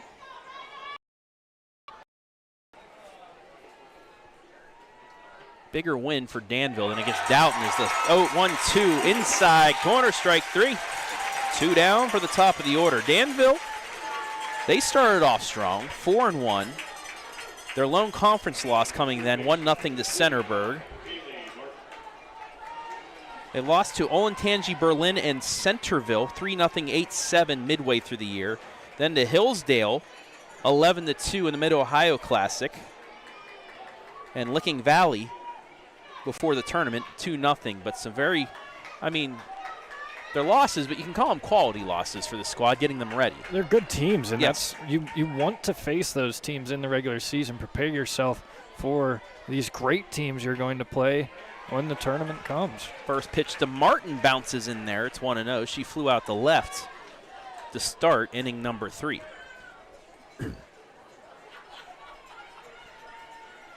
Third time through the order here, starting this 5th inning. 2 hits for Danville came in the first. The 1 hit for West Jeff coming in the second. And we had the error in the 4th as Martin holds there. It's 2-0. Yeah, Mannion is completely settled in now in that circle, so you got to find out a way to get her off her rhythm and hit her friendly count here, 2-0. Danville doesn't steal many bases, but Martin does have 4 steals, 1 caught stealing on the year if she gets on base. The 2-0 is bounced in there. It's 3-0. Oh, and it's something to think about, too, when you're going against a pitcher this good. Sometimes you got to manufacture the runs yourself, and that's can be stealing a base. It's sacrifice bunt laid down. All those little things, little intricacies, got to find a way to score some runs in a pitching duel like this. And we're going to get I think on Mannon to see if she's okay, because those 3 pitches weren't that normal throws that she had. Maybe it's just a little confidence boost she needs in there, but we're going to have a mound meeting as Martin faces a 3-0 count, and honestly, those 3 pitches were not even close. Oh yeah, and with 2 outs, you never want to issue a free pass. You want to get out of the inning facing the minimum. Right now, 3-0. To your point, they were pretty wide misses, so you imagine taking all the way here. Rough Rider fans finding something to cheer for right now. They're getting into it. Backing up their pitcher as they should. For Martin, I'd take this. If it's ball 4, you get Bocock up with Bartok on deck, so they can't pitch around Bocock either. Yeah, I agree with you. I'm taking all the way here. Mannon ready with the 3-0. And it's piped down there. Down the middle, strike 1. She was taking the whole time. Now you cut the strike zone in half, look for a specific pitch, and if you let it rip. The 3-1. Chopped foul. Count is full. Oh, got what she was looking for, just on top of it, hit it foul. Good job by Mannon, fighting back in, making it full. 5th full count that Mannon through 4 2/3.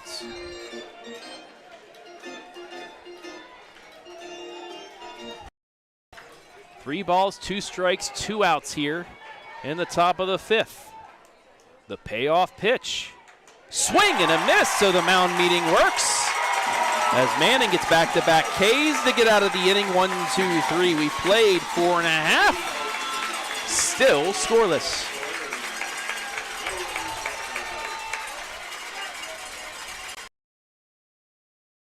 you inside the 5th inning stretch, brought to you by the Hangout in Danville.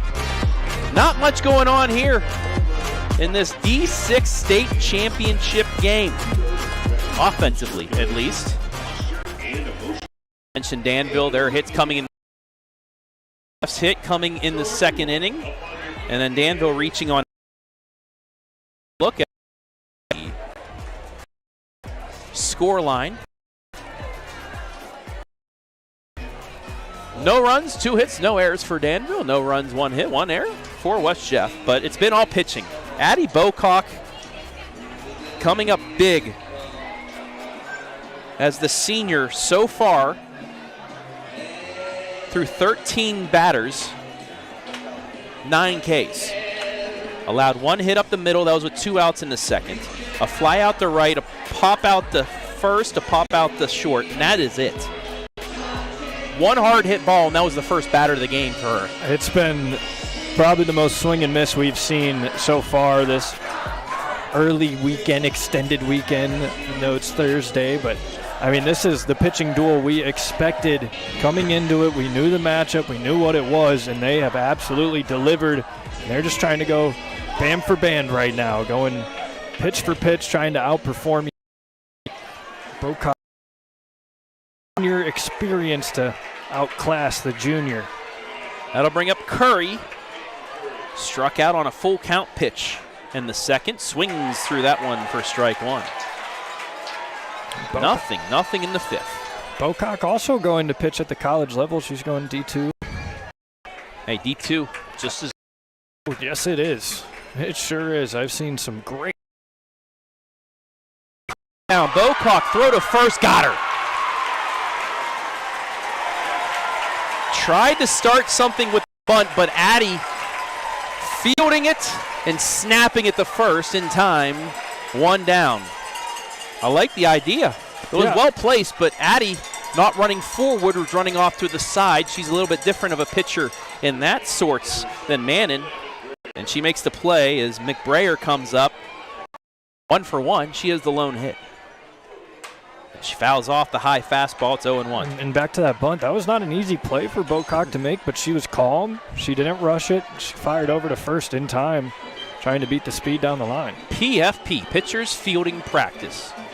Over by most, but the ones that do it, it shows. Change up is a ground ball to short. Throw to first, 2 away. Good stretch by Bartok. And go meet that ball. Parker gets all the way to the bag. Parker fielding it strong. Throw. And Bartok with the stretch, and it'll bring up Carruthers, who struck out on 3 pitches back in the 2nd. And Bocock forcing so much swing and miss. It's weird seeing 2 outs in play here to start this inning. I haven't seen that since, I think, the 1st. 58 pitches, 42 strikes. 59 pitches, 42 strikes is that first one to Carruthers as a ball. 72% strike percentage for Bocock. Mannon is at 68.8%. There's been a bunch of close ones for both sides. That 1-0's fouled back, and we're even.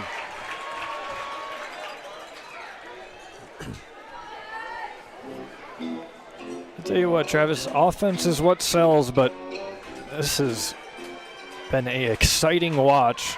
Watch these 2 pitchers go at it. The 1-1.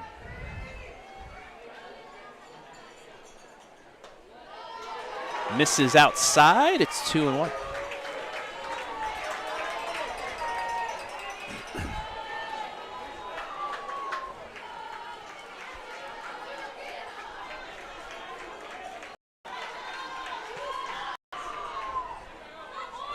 Three fly balls, 2 ground balls for Danville so far. Or for West Jefferson, I should say, is the 2-1 is inside at the knees, and we're even at 2. Inside pitch has been money for Bocock, and these Rough Riders hitters just cannot pull the trigger on that specific pitch.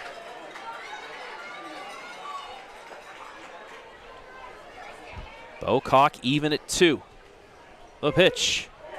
lower on the inside corner, and the count is full at 3-2. Did a little skip and a hop to get out of the way of that one. That one's, as you mentioned, just a little bit lower. Third 3-2 count Bocock is facing here today. Facing now the 7-hitter. The pitch. Fouled off. We'll go again. And that's the seen her get a lot of swing and miss strikeouts on that upstairs heater. Good job fouling it off, staying in the count. But if you're Bocock, you just keep attacking this hitter. You don't want to issue a free pass. Make her beat you. Danville played a game like this in the regional championship. They scored late to beat Tri-Village, the #1 team in the state, 1-0. The payoff pitch, swing and a miss, strike 3. All 3 full count pitches by Bocock result in strikeouts. She has retired 10 in a row as we played 5 in the D6 final. We are still scoreless.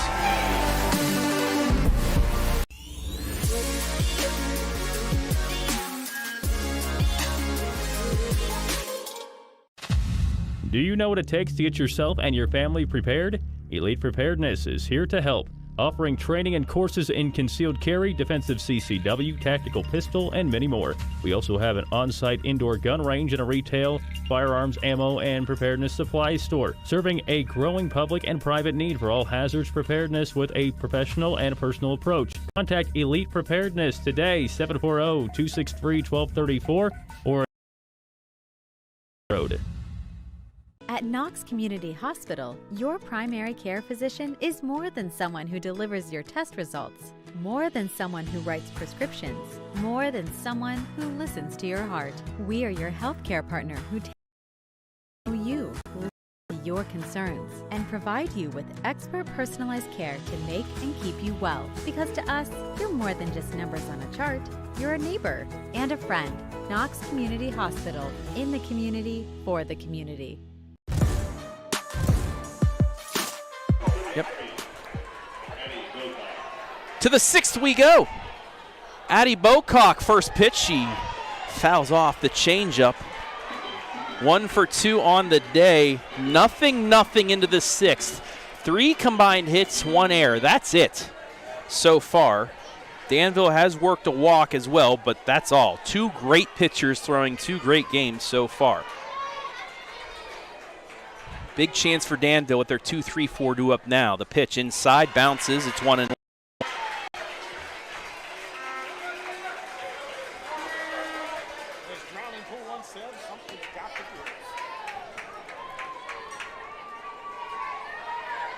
Ten strikeouts for Bocock today, 12 yesterday. Now she's trying to get her second hit to start something here in the 6th. The 1-1. Swing and a miss at the high fastball. It's 1-2. Yeah, these fielders know that Bocock wants to pull the ball. Left fielder playing out near the warning track. Center fielder kind of shaded towards left field. Leadoff batter is currently 0 for 10 in this game. Wow.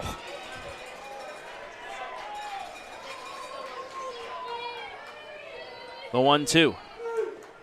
Low, 2-2.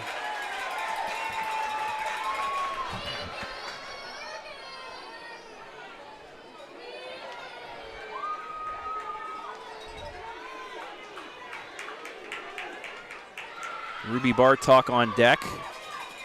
Fielder's choice and a strikeout. The 2-2 outside and a high, and the count now is full.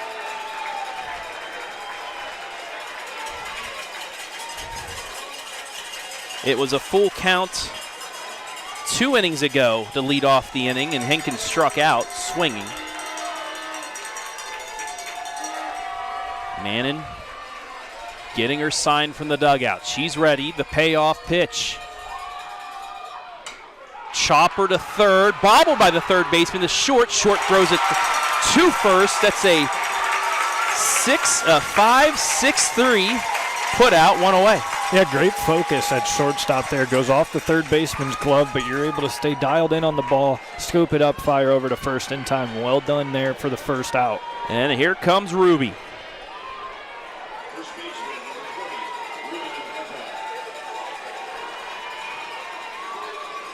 Will she see a pitch in the zone? That's the question. First pitch. Check swing. Did she go? They don't matter. It was a strike.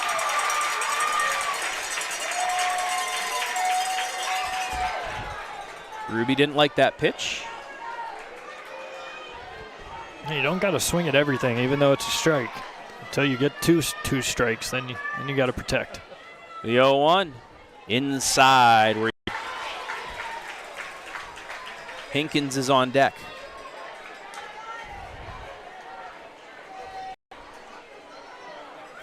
Still 83 degrees here at 7:30 in the p.m. on another beautiful day here in Akron. The 1-1. Popped her up again and gets the catch. Got under it too much. Top spin right back to Mannon. There's 2 away.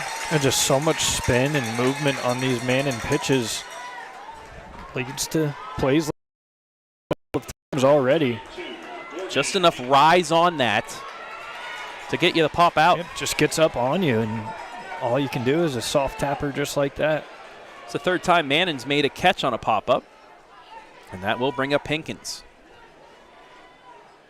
High fly ball to left, backtracking and making the catch is Messer. She got under it a little bit too much as well, and 1, 2, 3 go the Lady Devils into 6. 8 retired in a row for Mannon. They'll come to bat 8-9-1 here in the bottom of the 6th.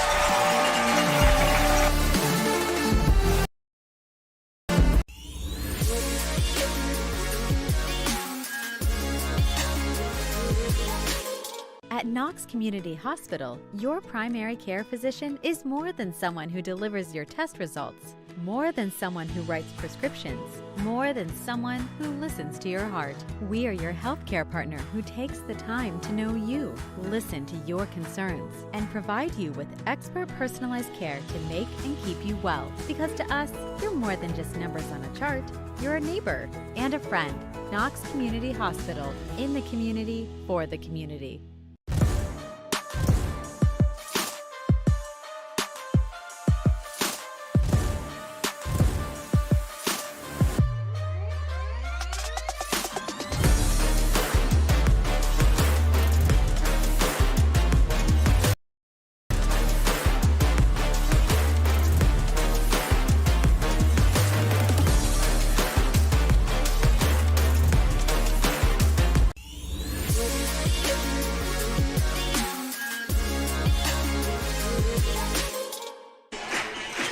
I can tell you this, the Danville players are having fun out there. Cotton Eye Joe playing, the outfielders are doing the dance. And it is fun when your pitcher with 10 strikeouts and only 1 hit given up so far in a D6 final. Travis Berardi back here with Caden Schmid. 8-9-1 due up for West Jeff here against Addie Bocock. First pitch of the 6th in there for a strike. It's 0-1. Emma struck out in her first at bat back in the 3rd. It started a string of, it would continue to string of 5 Ks in a row for Addie. 0-1, change up, outside, and we're even.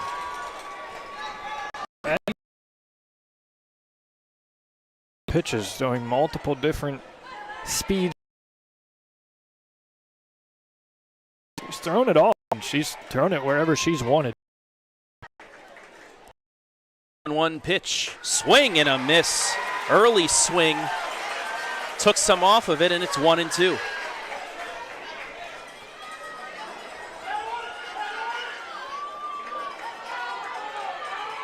Time and time again, it's pitcher-friendly counts.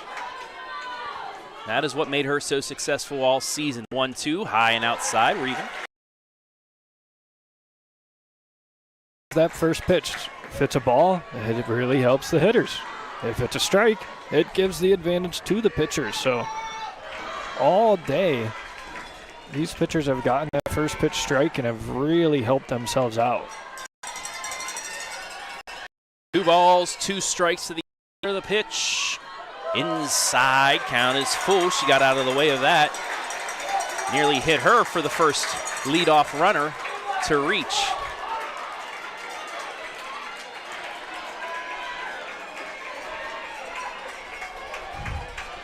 3 balls, 2 strikes. The pitch from swing and a miss. 4 times she worked the count full, 4 times she gets the K. 1 away. A pressure cooker this evening. And oh man. 319th strikeout of the season for Addie Bocock. It's ridiculous. That'll bring up Dunnigan. She struck out on a full count back in the 3rd.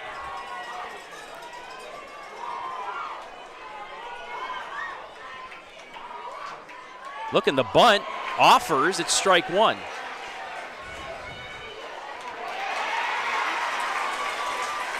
Shadows have now completely made their way to the outfield. Center fielder and left fielder still battling that sun a little bit, but every other position, they're in the shade now. Trying to bunt to get on, do something, but missed on that. She's going to offer again, bunts it right to 3rd. Fielded, the throw to 2nd is high, but they got her. It took her time with that one, did not need to rush it. She knew the play instantly. She was sprinting down that line as soon as she saw bunt shown and scoops it up, makes a nice play. And a nice play by Taylor Mead at first, just stretching upwards, keeping her foot on the bag, and there's 2 down now, back for the top of the order, starting the 3rd time around, and Peyton Kincaid, who's 0 for 2 with a strikeout, looking at a flyout. Big to get those first 2 outs before the top of the order. You never want to allow that bottom of the order to get on base for the top half.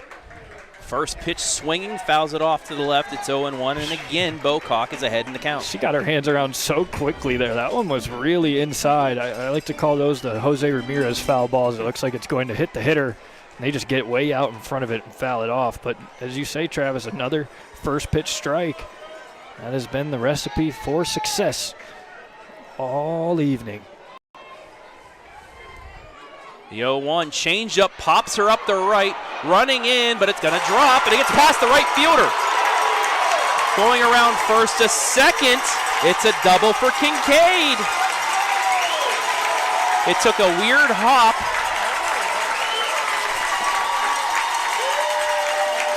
That's just a weird hop after the pop-up. And West Jeff has their first runner in scoring position today. Here with 2 down and Berget up, who struck out twice looking. This Rough Riders faithful, they know this has been their best opportunity. They're on their feet cheering loud. Danville's fans are as well trying to counter. Oh man. First pitch, swing and a miss, strike 1.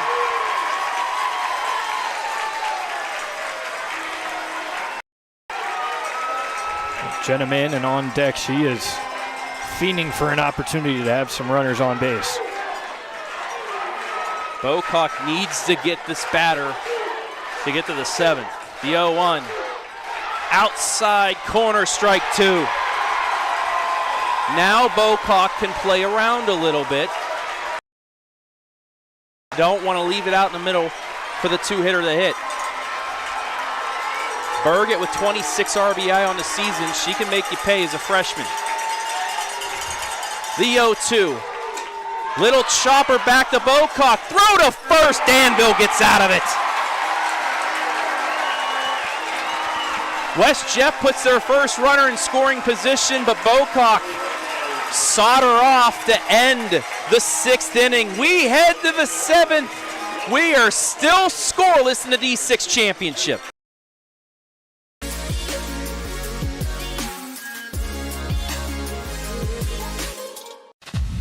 Do you know what it takes to get yourself and your family prepared? Elite Preparedness is here to help, offering training and courses in concealed defensive CW, tactical pistol, and mini or gun range in a retail, firearms, ammo, and preparedness supply store. Serving a growing public and private need for all hazards preparedness with a professional and personal approach. Contact Elite Preparedness today, 740-263-1234 or at 25580 Bell Church Road. At Knox Community Hospital, your primary care physician is more than someone who delivers your test results. more than someone who writes prescriptions, more than someone who listens to your heart. We are your healthcare partner who takes the time to know you, listen to your concerns, and provide you with expert personalized care to make and keep you well. Because you're more than just numbers on a chart. You're a neighbor and a friend. Knox Community Hospital, in the community, for the community.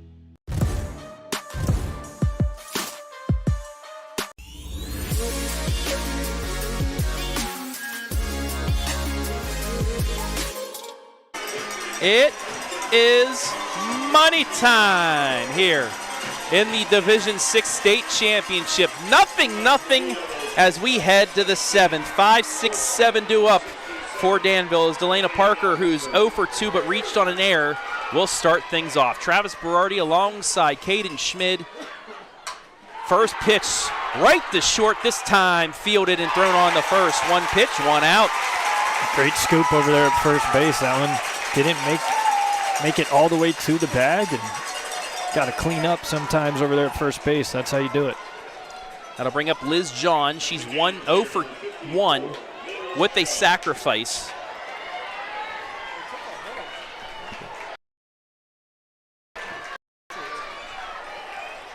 Both teams with 2 hits in the game.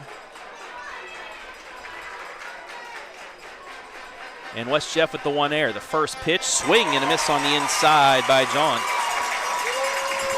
Aggressive from Danville here. It's been rare. They've offered at that first pitch. Had a first pitch out, now a first pitch swing and a miss. Trying to get on top of Mannon early in the count now.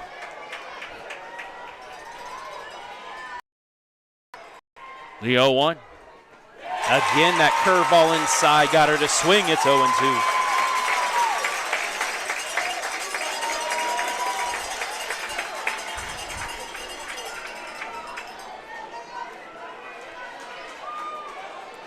Nothing here.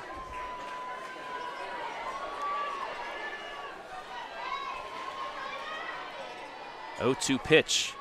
Got her.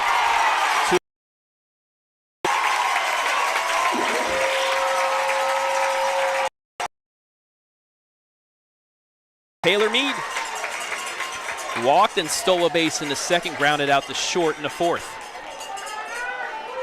Mead, the 7-hitter, you'd like to at least get one base runner on to swing over in case this goes extras. But Bocock will be facing 2-3-4 or 3-4-5. First pitch fouled off, 0-1.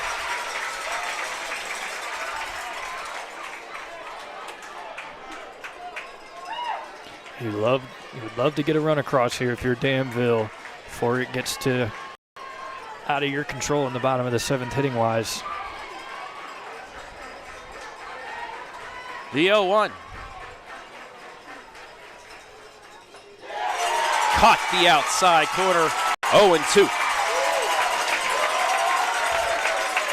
6 pitches, 6 strikes, 2 outs, and a 0-2 count for Mannon here in the 7th. Looking to get herself to the plate in a tie game in the bottom of the 7th with a chance to walk off. The 0-2 fouled off. We'll go again. Great job. That's in on the hand, spoiling it, staying alive.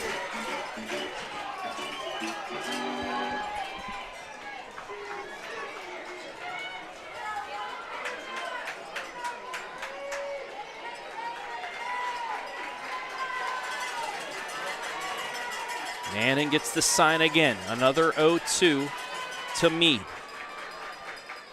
It's low, bounces, 1-2. This isn't the first game I've seen here at Firestone that was nothing into the 7th. Hillsdale against Bradford back in 2018. Sidney Long and company. Hillsdale walked off in the bottom of the 8th on a wild pitch to win 1-0. They ended up winning the state championship that year. The 1-2. Swing and a miss, strike 3. Cold-blooded. 7 Ks for Mannon. She's going to come up to start the bottom of the 7th and a chance to walk off West Jeff for the state title after the break.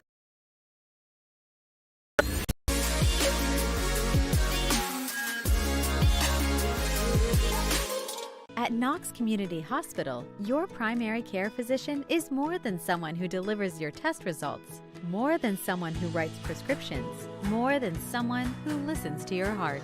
We are your healthcare partner who takes the time to know you, listen to your concerns, and provide you with expert personalized care to make and keep you well. Because to us, you're more than just numbers on a chart. You're a neighbor and a friend. Knox Community Hospital, in the community, for the community.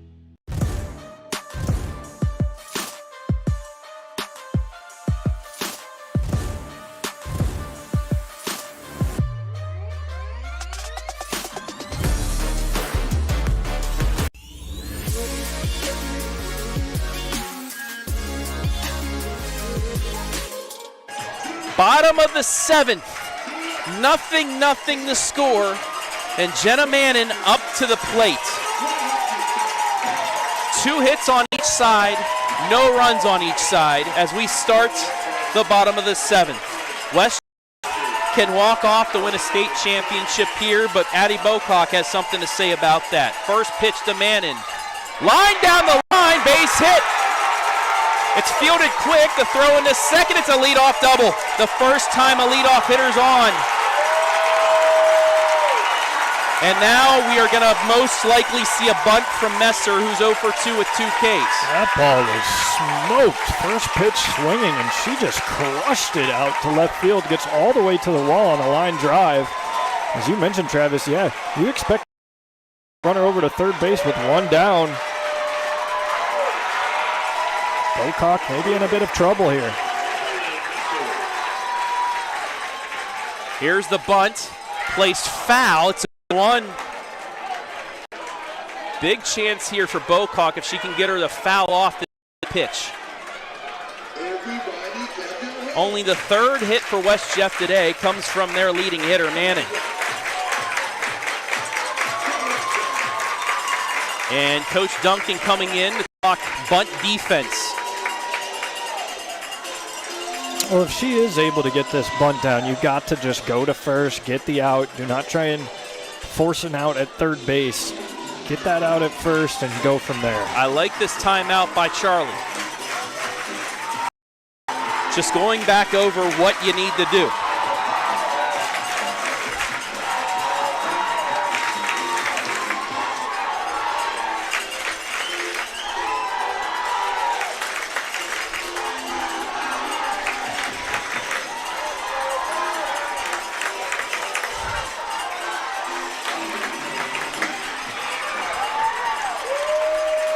No balls and 1 strike. Winning run on second, looking to bunt again. Popped it up, and it's caught for the first out. Wow. Martin was playing it perfectly. And there's 1 down for Curry. And now, are we going to see this again? Well, that's why they say get it down, right? Nothing more dangerous than a popped-up bunt. And a great play at third base to run in, make that catch for the first out of the inning. She gets it down. Bocock throws the first, and there's 2 away, and the winning run now 60 feet away. Score that 1-4 sacrifice, and they'll bring up McBrayer, who has 1 of the 3 hits. Yeah, absolutely. Did your job there. You got the runner over to third base. 2 down. Bocock, you can focus on the hitter. Another. Are we going to see?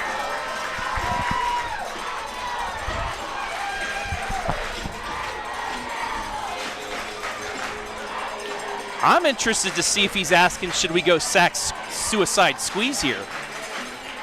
Oh, it's something you got to be ready for defensively. Try and manufacture a run. If you're West Jefferson, let's see. Couldn't lay down the first bunt. Popped it up. Second one. It gets down. Sacrifice. It's 2 outs. What is the call here? She'll swing and fouls it off. It's 0-1. She's ready to run home. Mannon at third. So swing and a miss. Do you attempt a back pick? Who knows? A lot of thoughts going through these players' head right now. We're going to keep it wide here for the replay. folks, just to see what goes down. The 0-1. Swing and a miss. She's going to go home. The tag. She's out! She tried to steal home, and Danville got her. Here's the replay as Hankins gets the tag down on her head, and we're going to extras.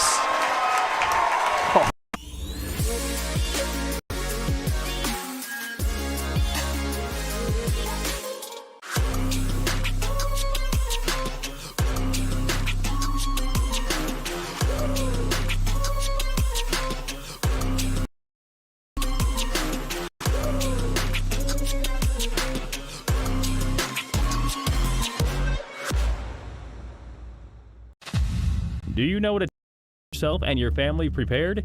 Elite Preparedness is here to help, offering also have an on-site indoor range and a retail, firearms, ammo, and preparedness supply store, serving a growing public and private need for all hazards preparedness with a professional and personal approach. Contact Elite Preparedness today, 740-263-1234 or at 25580 Bell Church Road.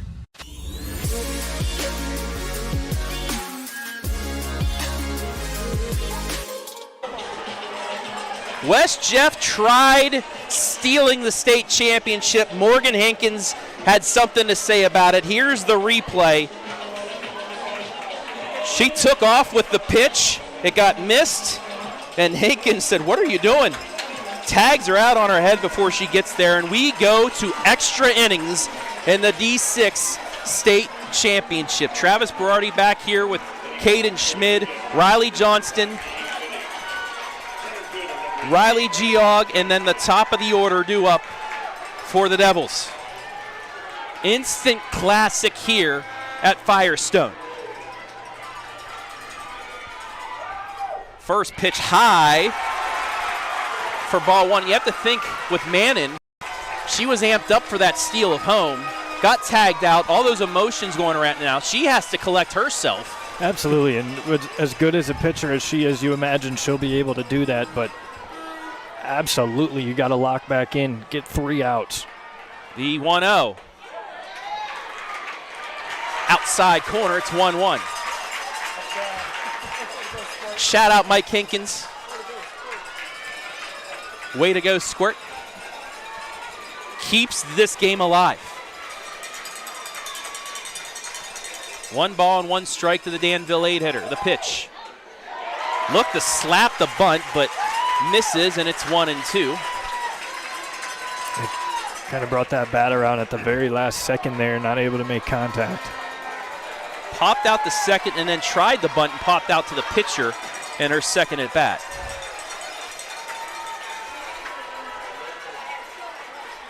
The 1-2. Inside, strike 3 as she was right up on the plate. 1 away. 3 strikeouts in a row for Mannon. That is a dirty pitch on the inside part of the plate there. One of those that backs you up as the hitter, but as you mentioned, Travis, you're playing that close in the box, crowding the plate. That'll bring up Geog.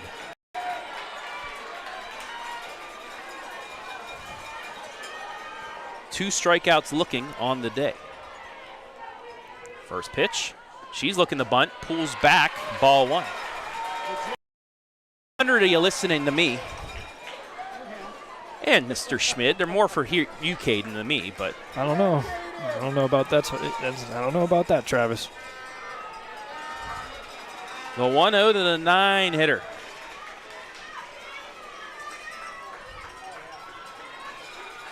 Mannon taking her time. Now she'll release. It's high. 2-0. Shadows have now completely covered the outfield here at Firestone Stadium.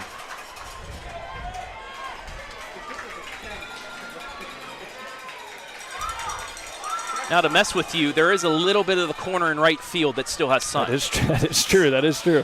Right there on the warning track. Mannon ready with the 2-0.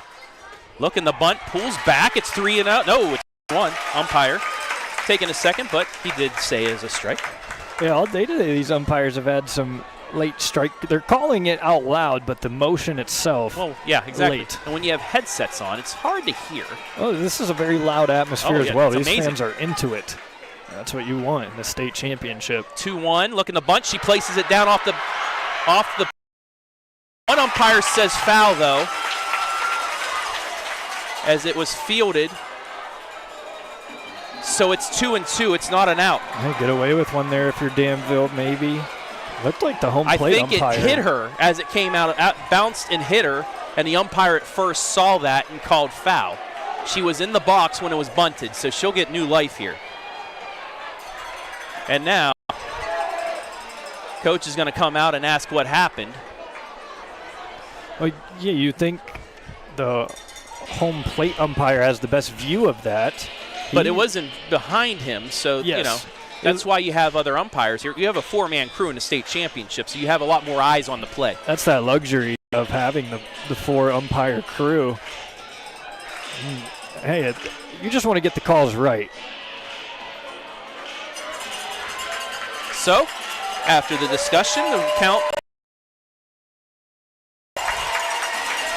Kaylee Martin, the top of the order, due up on deck.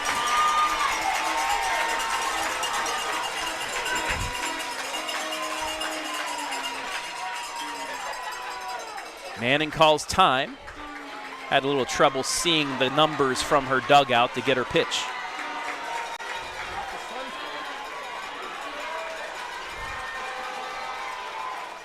The 2-2. Swing and a miss, strike three, doesn't matter. A ball don't lie moment for West Jeff, 2 away. And back to the top of the order now for Danville.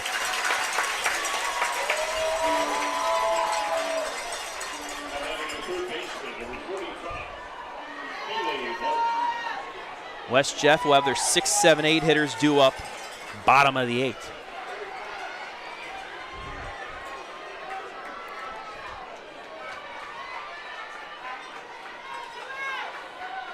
First pitch bounces in there, ball 1. That was the 103rd pitch by Mannion at 84. We'll see if fatigue starts to be a factor. It's still 82 degrees here in Akron at 8 o'clock. The 1-0, high, ball 2.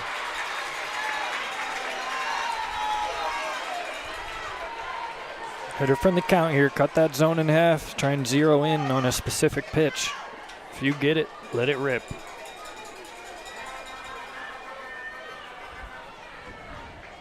Two 2-0 with 2 down here in the 8th. In there for a strike on the outside. 2-1. Yeah, that's not what she was looking for. Don't have to offer at it. Addie Bocock on deck. Ruby Bartok in the hole. 2-1.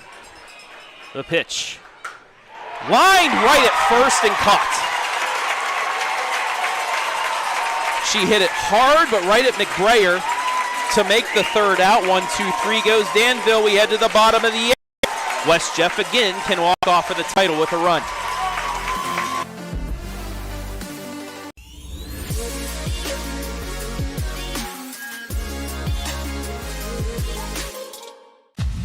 Do you know what it takes to get yourself and your family prepared? Elite Preparedness is here to help, offering training and courses in concealed carry, defensive CCW, tactical pistol, and many more. We also have an on-site indoor gun range and a retail, firearms, ammo, and preparedness supply store, serving a growing public and private need for all hazards preparedness with a professional and personal approach. Contact Elite Preparedness today, 740-263-1234, or at 25580 Bell Church Road. At Knox Community Hospital, your primary care physician is more than someone who delivers your test results, more than someone who writes prescriptions, more than someone who listens to your heart.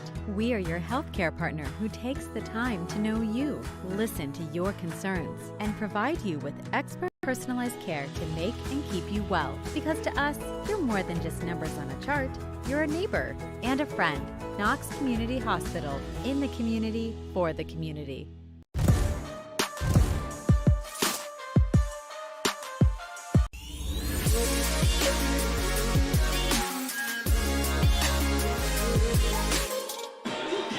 Bottom of the 8th in the Division 6 state championship.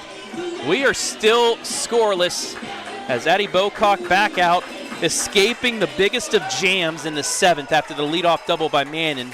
A pop out, the sacrifice, and then the caught stealing home. For the folks trying to watch, I guess, on the NFHS network, apparently it's not up. We apologize, but you can watch our game, a full restream later on as the first pitch popped up right the one away. Same thing we just saw in the top half of the inning. First pitch, first out.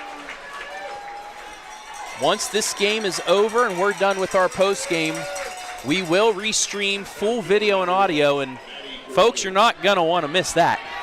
I know all 500 of you listening right now, thank you for listening on the OH Report. Matty Carruthers 0 for 2 with 2 strikeouts, coming up with 1 down. First pitch is in there. This is, as you mentioned earlier, Travis, this is an instant classic. I mean, these two pitchers, the performance they've put on so far has been so impressive. Who's going to break first? Fouled off, 0-2. 11 strikeouts for Bocock. With 1 more, she'll tie her own state tournament record in D6 with 12. Mannon had 10 yesterday in their win. But Bocock looking to tie that or extend it here. 0-2. Outside, held off, 1-2.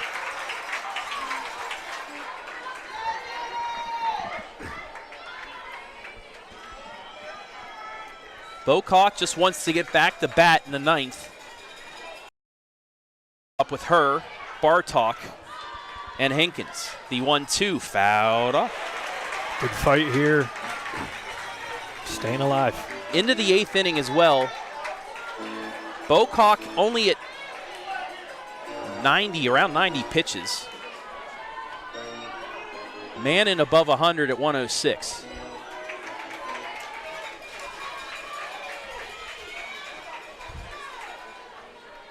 The 1-2. Got her looking, strike 3. She ties her own record from yesterday, 2 away. Her 90th pitch is her 12th strikeout.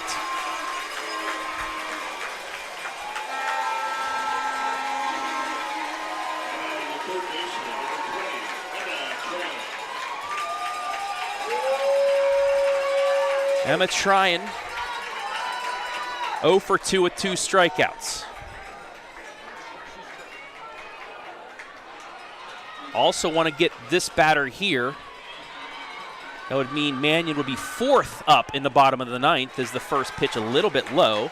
It's 1-0. They try and take the game offensively out of Mannion's hands. Bunch of little Danville youngsters running with the shirts off. The mini Devils. 1-0. Outside, ball 2. We got like a Congo line going there.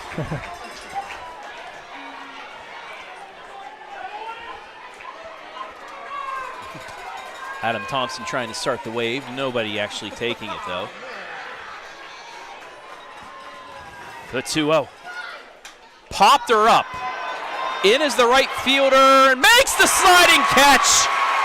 Carter comes in, slides on her knees, and makes the catch to end the 8th. 1-2-3 goes West Jeff. As you see the replay as we take it to break. Danville, heart of the order due up in the 9th.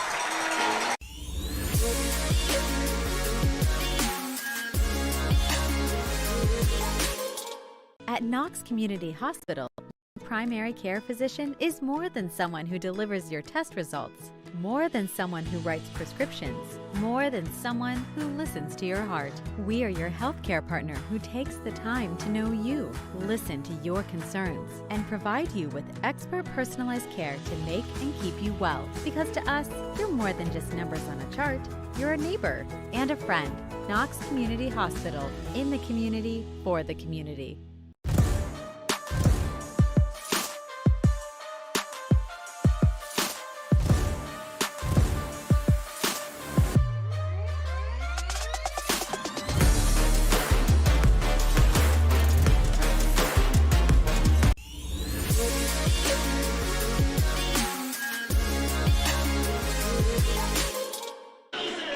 To the ninth we go. Nothing in this Division 6 state championship as you take a look one more time at the sliding catch by Carter to end the inning. Addie Bocock now 2-3-4 due up. This is the chance for Danville in the ninth. First pitch to Addie. Swings the short. Fielded. The throw to first bounces, but scooped one away. A great play at first once again, scooping up a ball that just does not reach all the way to the bag. And now Ruby Bartok, who got just under the pitch last time she was up, popped up. See what she can do here. One away in the top of the ninth. Danville crowd getting loud. 9-1-2 due up for West Jeff in the bottom. First pitch, low and outside, 1-0.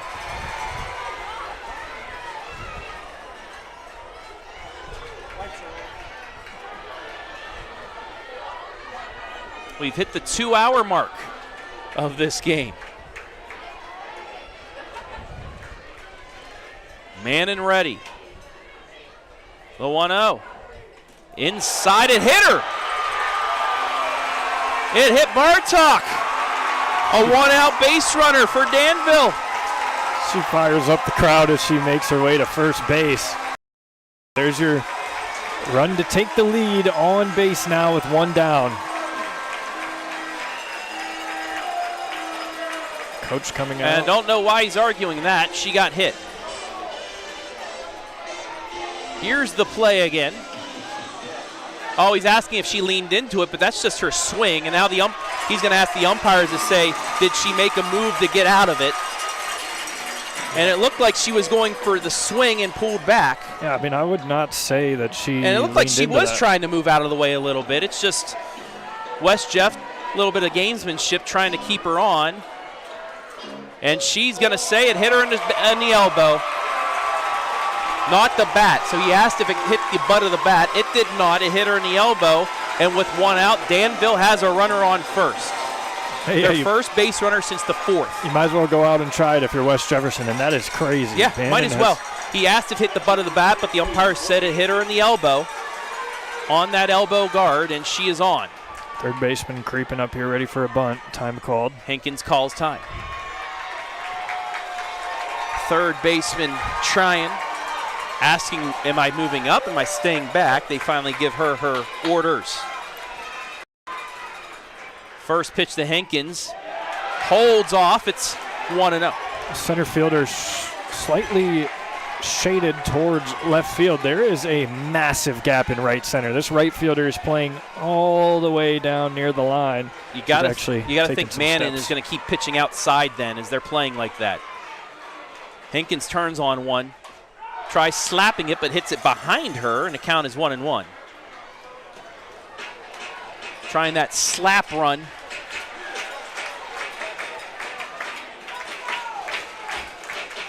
Parker on deck. I don't understand why 600 people want to listen to me. They don't. They just want to get updates of the Danville game. Thank you all for listening.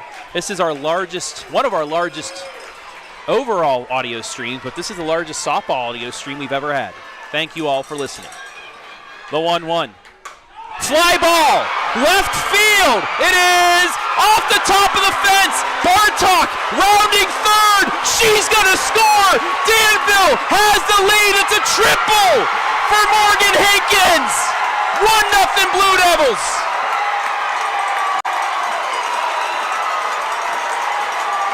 A triple.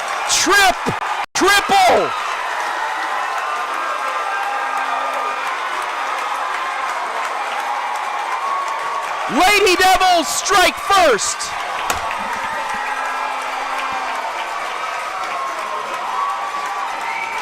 That ball was smoked inside out approach, taking it opposite field. I guess we see why the outfielders were shaded towards left field. That gets off the wall. That is inches away from a homer.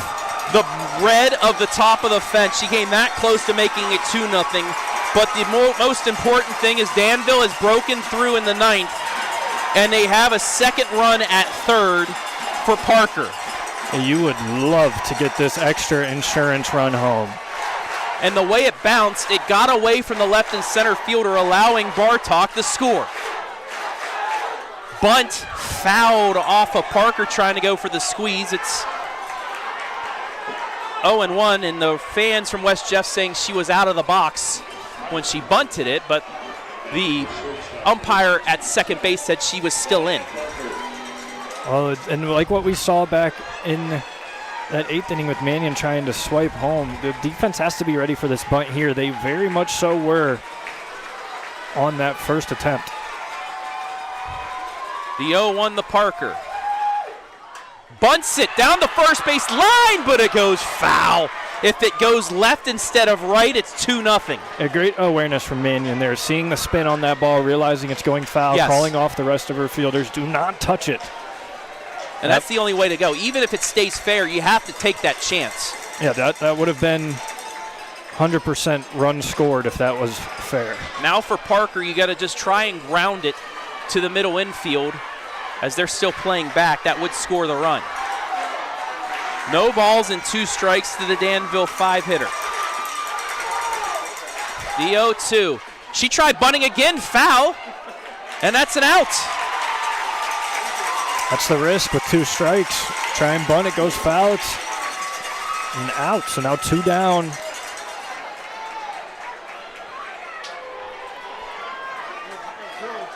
Two away for Liz John now with the runner on third. Just trying to manufacture run. 3 bunt attempts, can't get any of them down clean.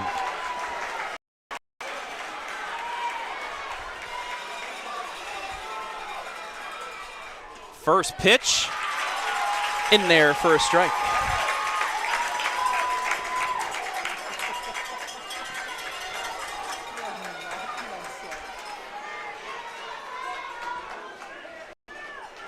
No balls and 1 strike to the DP. Grounded to second, sacrifice and a strikeout for her.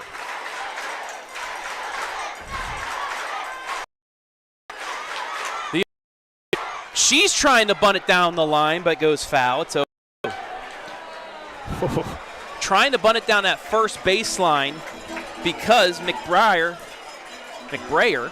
is playing back. So if she get it past where Mannon is, you could probably reach. But now, John behind 0-2. The 2 strikes, you imagine you don't bunt again, but we did just see that on the last batter. What's the call here?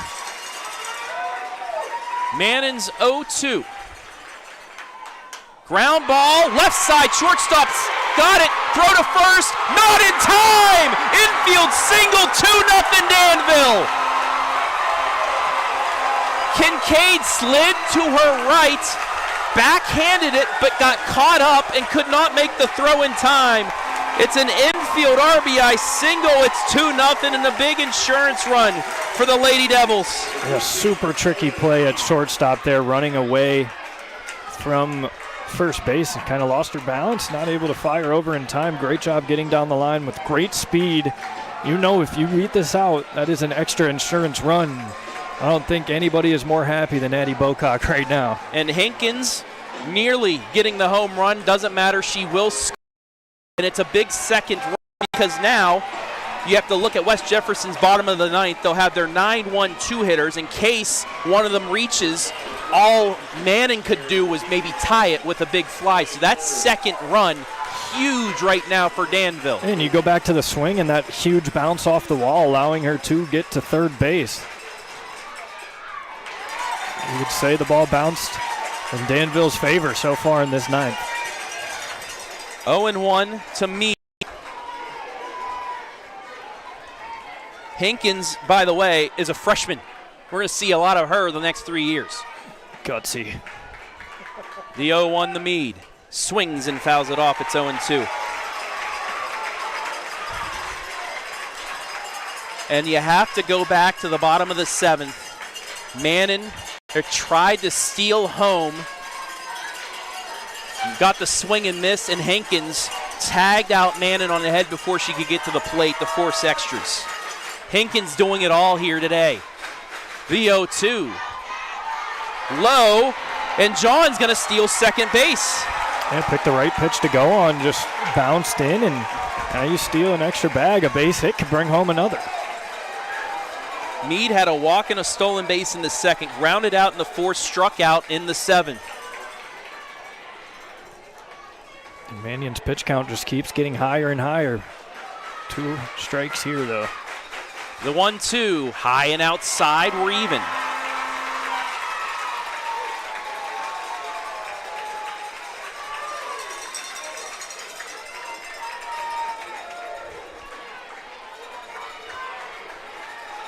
What a game.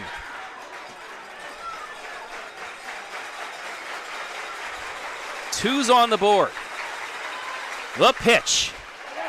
Got her. No, I thought the umpire was going to ring her up. He does not, and the count now is full. Oh, ho, ho, ho. If West Jefferson fans can't believe that they didn't. And again, that umpire kind of lurched, and I thought, oh, it's strike 3. No, it is not, and now we're full with Riley Johnston on deck. The 3-2. High ball 4. And going to third. But thrown out is Liz John. Danville gets the walk, but thrown out at third. However, the Lady Devils plate 2. They are 3 outs away from the D6 state championship. We'll be back.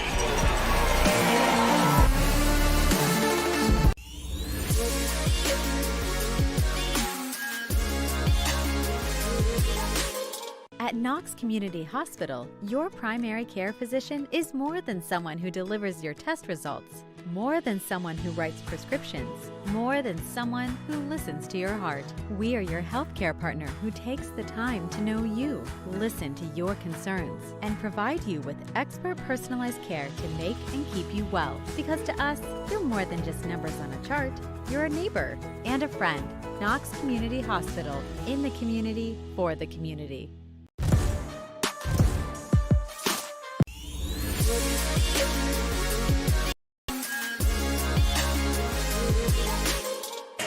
I mean, the way this is going, we might as well stay here and watch the Madison Lady Rams, who will play at 10 a.m. tomorrow.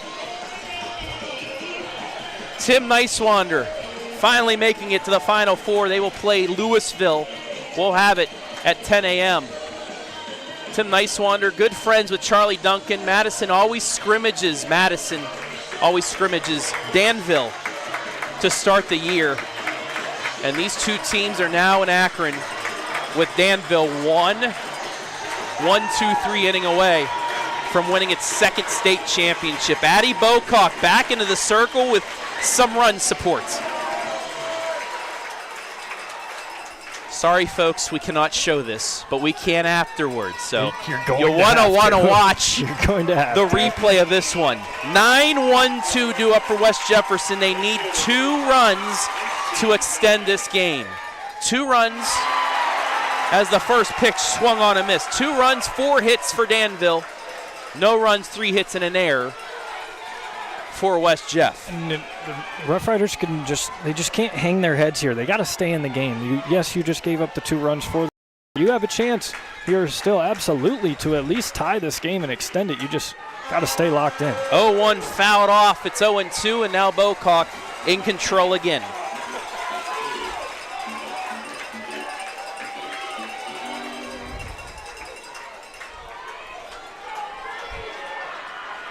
No balls, 2 strikes to Dunnigan. The pitch. Just low on the outside corner, 1-2. That was close. The senior right fielder trying to start a rally for West Jeff. Fouled off. Just got a piece. And it stays 1-2. I mean, just grazed the bat there. That one went straight back. Good job spoiling it. Giving yourself another chance. 97th pitch coming up here for Addie Bocock. Mannon got through 9 innings in 124. 1-2. Swing and a miss. Strike 3. Number 13. Lucky number 13 on a day for Bocock, one away. And why not break the record that you set yesterday? The way you've performed so far. 2 more to go for Bocock. And that'll bring up Kincaid, 1 for 3, a strikeout and a double.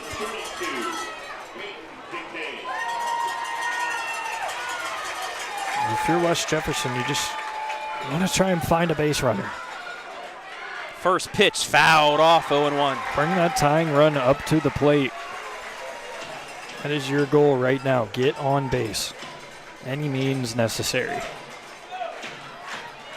In the top half for Danville, it started with a hit by pitch. 2-0 to score. The 0-1. Swing and a miss, strike 2 on the change.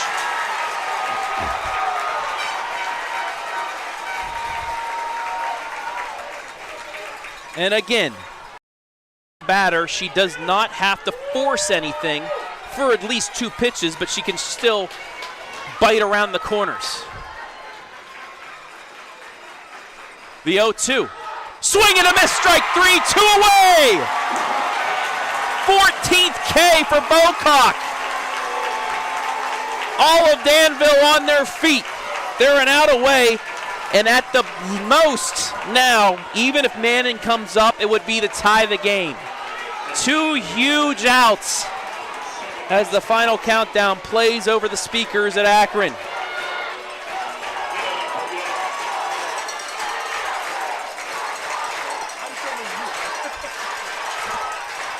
First pitch, ball inside, 1-0. Yeah, you could cut the tension with a spoon here right now, Travis.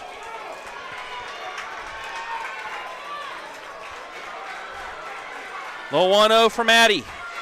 Fouled off, it's 1-1.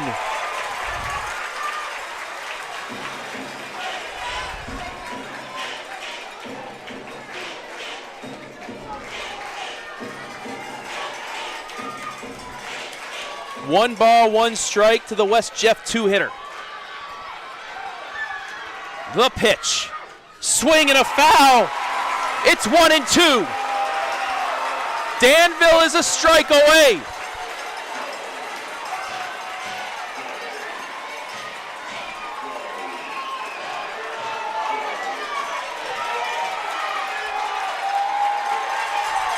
Bocock on the rubber. The 1-2, high, 2-2. Try to go back to that high heater that she's gotten so many swing and misses on. That one just a bit upstairs, but changing the eye level. She bring it back down now with the follow-up. Another 2-strike pitch, the 2-2 from Bocock. Fouled off, will go again. Gutsy at bat here, fouling off pitches, staying alive.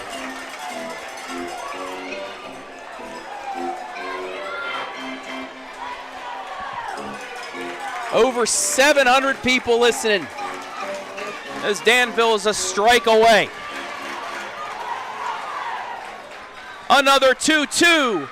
Fly ball, right field. It is over the right fielder's head.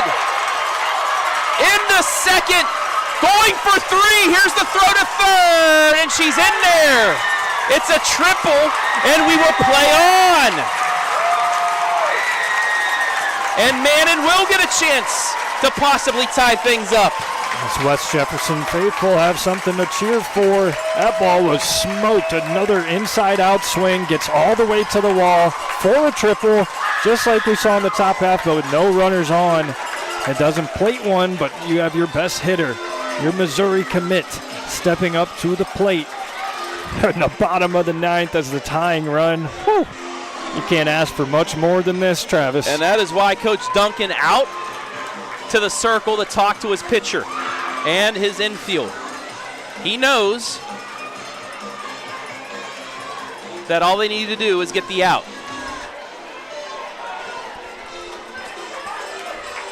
Mannon is 1 for 3. Popped out the first in the first, popped out the short in the 4th, and had that double off the left field fence in the 7th, but was thrown out. And Charlie Duncan is going to walk the winning run to bring the winning run to the plate Well, you know that Mannion has that power. She could tie this game up with one swing. The risk is you put the game-winning run up to the plate. Messer is 0 for 3.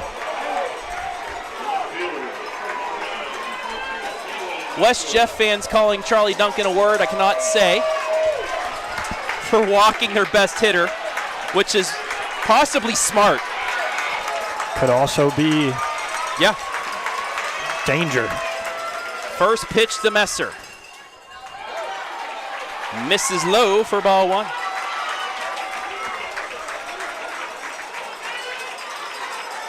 And I'm surprised Mannon doesn't try to take second here. Yeah, it's that risk-reward factor, right? You want to get that extra base, or you can score on any base hit at second. 1-0. Swing and a miss, strike 1.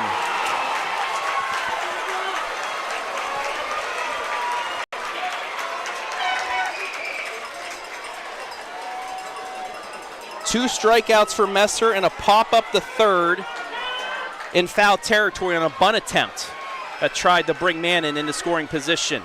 The 1-1. Outside, it's 2-1. 900 people listening. It's the tell your family, tell your friends, you not want to miss this ending. Could it be right here? The 2-1. Swing and a miss, strike 2. 2-2, Danville again, a strike away.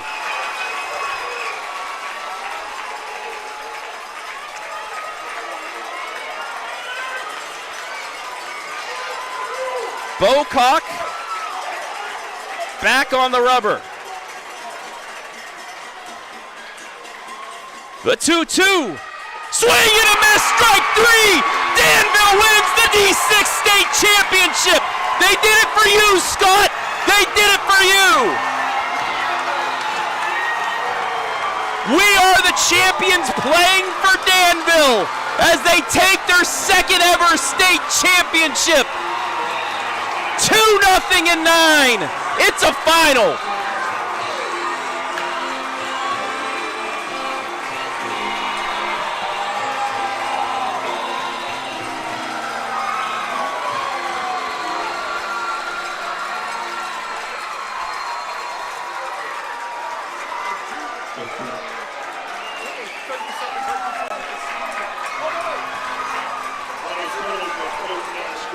We're going to keep it here. We're going to keep it here for the awards ceremony as it's about to begin.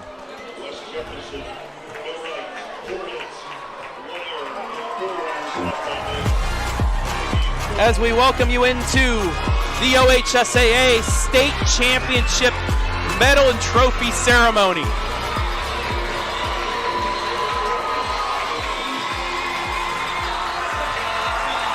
All of Danville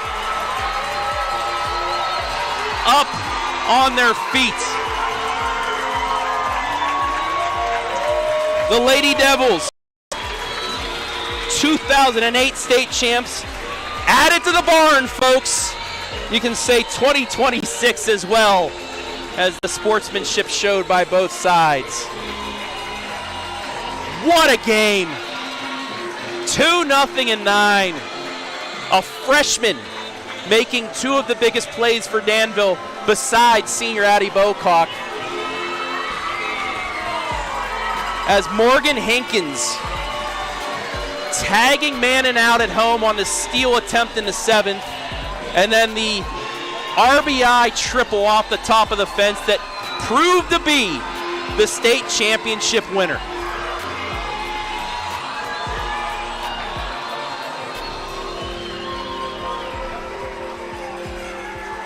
And if you're a West Jefferson fan, it's just tough. K-MAC teams knocking out West Jeff in baseball and softball. Northmore is playing in the Final Four, and Danville here tonight, but you have to hand it to West Jeff. What a season, what a pitcher Mannon is. You know they're going to want to get back here next year with her as her senior. Oh, absolutely, and you just hope they don't hang their heads too much. This is a great season that you just had. State runner-ups. Not many people get to say that ever in their lifetime. You came out, you performed today. It was a great game. You can't ask for much more on the diamond if you're West Jefferson, obviously, other than that win. But what a great season it was indeed. And I'm glad it finished now because we don't have a 10th inning on our scoreboard. We had 9, so they finished it right with 9. Flying the flag out in the outfield. There's the Danville flag around center field. What a game. This had to have been the game of the tournament so far. Yeah, how do you top that? We're going to send it down to the field, and the medal ceremony first for the D6 runners-up, West Jefferson.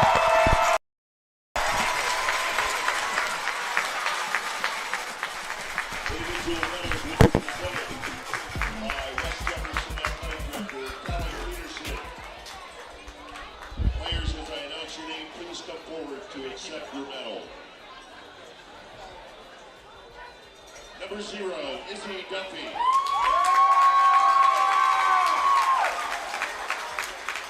Number 3, Jalen McCormick.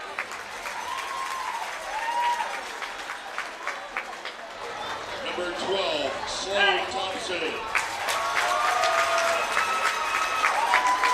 Number 22, Stella Taylor. Number 25, Haley Adams. And number 33, Kyra Hall.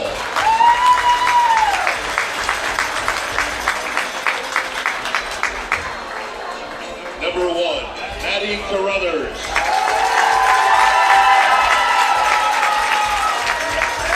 Number 5, Lacey Dunnigan.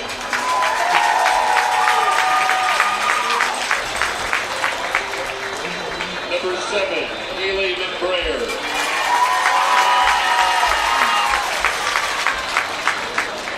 Number 8, Mia Burgett. Number 9, Michaela Messer. Number 11, Jenna Mannon.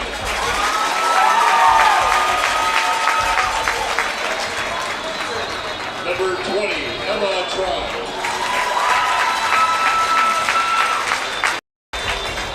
Number 23, Peyton Curry.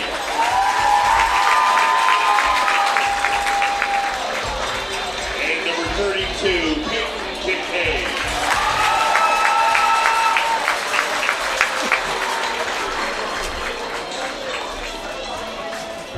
Statisticians Kevin Mannon and McBrayer. Assistant coach Taylor Ross. Assistant coach Taylor Bowman. Assistant coach Tony Caldwell. And the head coach of the Rough Riders, Jim Stevens.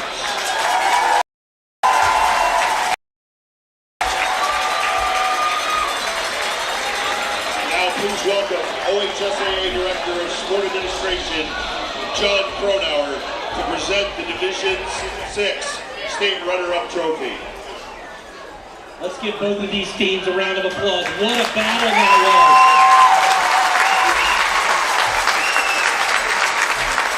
9 innings of solid softball. Great job, ladies, both teams. 25 wins for these Rough Riders. What a great season that is just to start. They were OHC North champs. This is their second Final Four appearance. And the first time that the Rough Riders are going home with a trophy.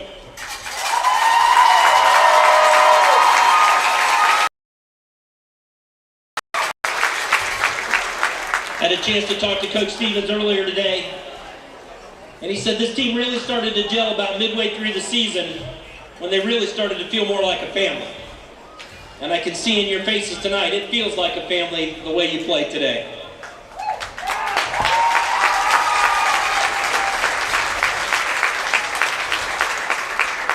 He also said it's great to have talented players, but it takes the talents of every player in a team like this. Congratulations, ladies.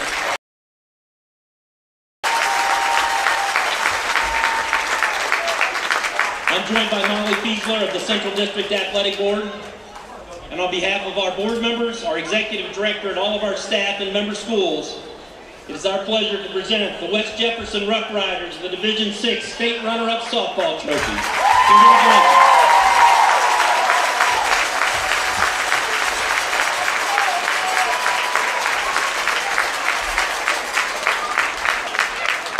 Let's have another round of applause for your 2026 OHSAA Division 6 State Runners-Up, the Rough Riders from West Jefferson High School.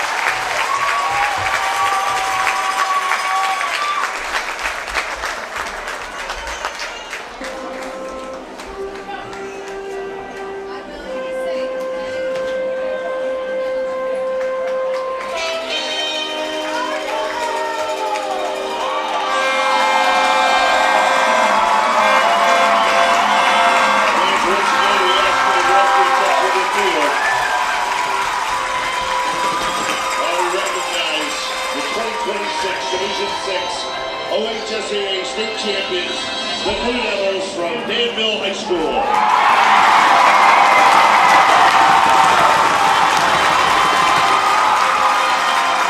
Individual medals were presented by Danville Athletic Director Jill Lyons. Players, please step forward to receive your medal as I call your name. Number 8. Natalie Cosa.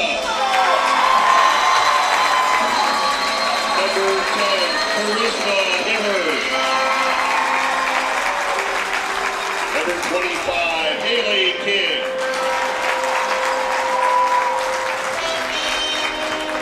Number 56, Carly Wetzel.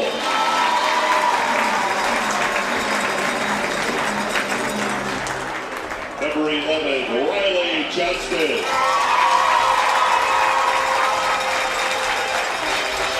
Number 13, Taylor Mead.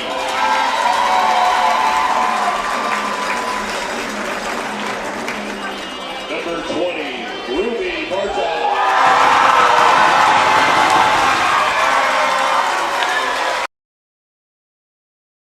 Riley Neal. Number 32, Morgan Hickman.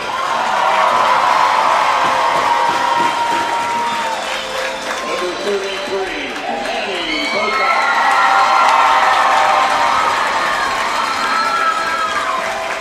Number 45, Haley Martin. Number 54, Liz John. Number 55, Kelly Carter. And number 67, Delana Parker.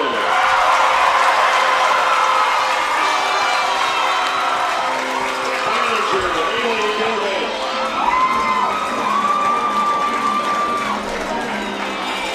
Manager, Ava Shackle. Manager, Savannah Taylor.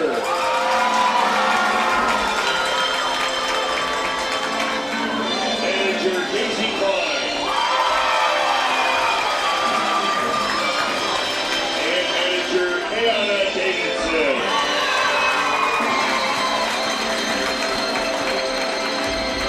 Assistant coach, Aubrey Egan. Assistant coach, Quentin Cottrell.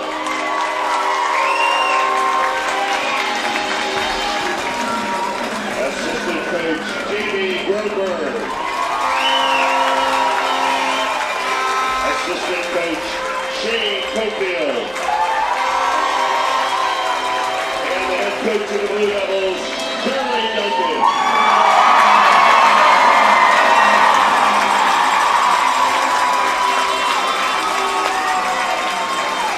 And let's have another round of applause for 2026 state champs. Joining us now is Associate Executive Director of the OHSAA, Kristen Ronay, to present the Division 6 2026 State Championship Trophy. Ladies, I want you to take a second and look up in that sea of blue and find your favorites.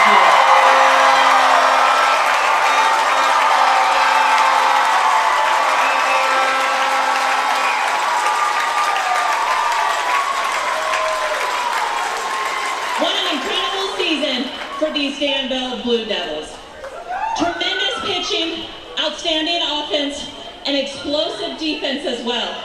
These girls battled every single day. And your season was highlighted with so many good things. 3 consecutive KMAC championships for these seniors.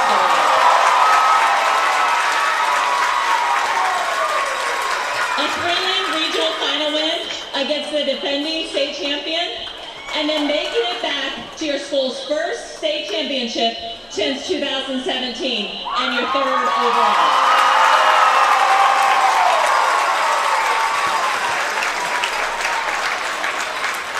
Finishing the season with 25 wins, and now you have the tremendous honor of taking home your school's 2nd state championship trophy in the sport of soccer.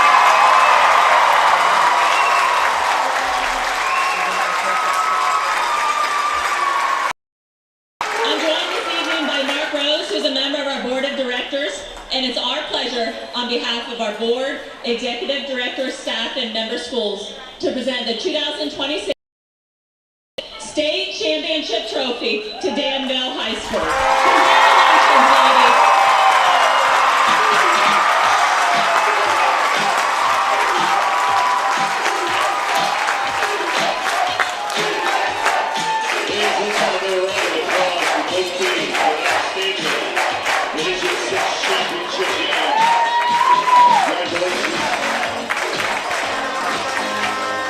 Jefferson Rough Riders and outstanding season Division 6 state runners-up and your 2026 OHSAA Division 6 state champions, the Danville Blue Devils.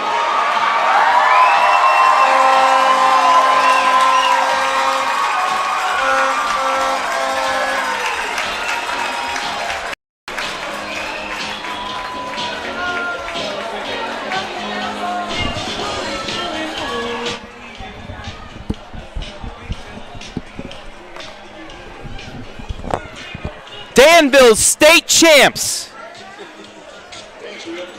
West Jefferson, in its first appearance, finishes as state runners-up. The party's just getting started here from Firestone. You'll want to stay tuned.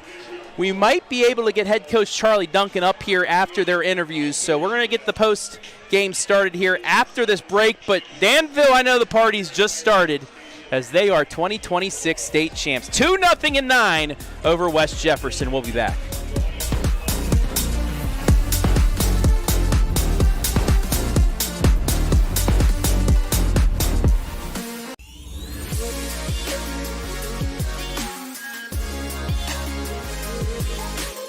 At Knox Community Hospital, your primary care physician is more than someone who delivers your test results, more than someone who writes prescriptions, more than someone who listens to your heart. We are your healthcare partner who takes the time to know you, listen to your concerns, and provide you with expert personalized care to make and keep you well. Because to us, you're more than just numbers on a chart. You're a neighbor and a friend. Knox Community Hospital, in the community, for the community.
You just heard state champions. Doesn't that sound nice? Danville Lady Blue Devils, for the second time in program history, are your D6 state champions. And this Audiocast and soon-to-be video restream could not be brought to our fans live and free without the help of the Hangout Bar and Grill in Danville. Also, Danville Feed and Supply, your local source for all of your hardware, lumber, and feed needs. Elite Preparedness, Ohio's premier destination for shooting ranges, firearms training and sales, physical security services, and executive protection. Killbuck Savings Bank since 1900. Killbuck Savings Bank has been proud to serve our community with dedication, integrity, and the commitment to your financial success. In 2025, our organization will mark an incredible milestone. 125 years of building relationships. Now they're at 126. And finally, Knox Community Hospital, in the community, for the community. We'll take one more break, and we will be back with Travis and his mini Lady Blue Devils as he can wrangle up. But they're a little busy right now celebrating that hardware they just won.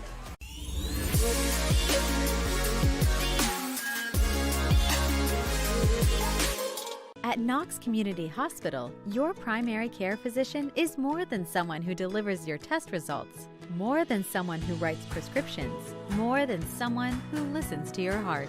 We are your healthcare partner who takes the time to know you, listen to your concerns, and provide you with expert personalized care to make and keep you well. Because to us, you're more than just numbers on a chart. You're a neighbor and a friend. Knox Community, in the community, for the community.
We've got a special Hangout game show. They're partying probably at the Well, no, nobody's in Danville right now. They're here. I do have 2 state champs as the rest of the players and coaches are in the post-game interview, but they love us so much that Ruby Bartok and Delana Parker are talking with us fresh off of one of the best high school softball games I've ever witnessed in my life, 2-0.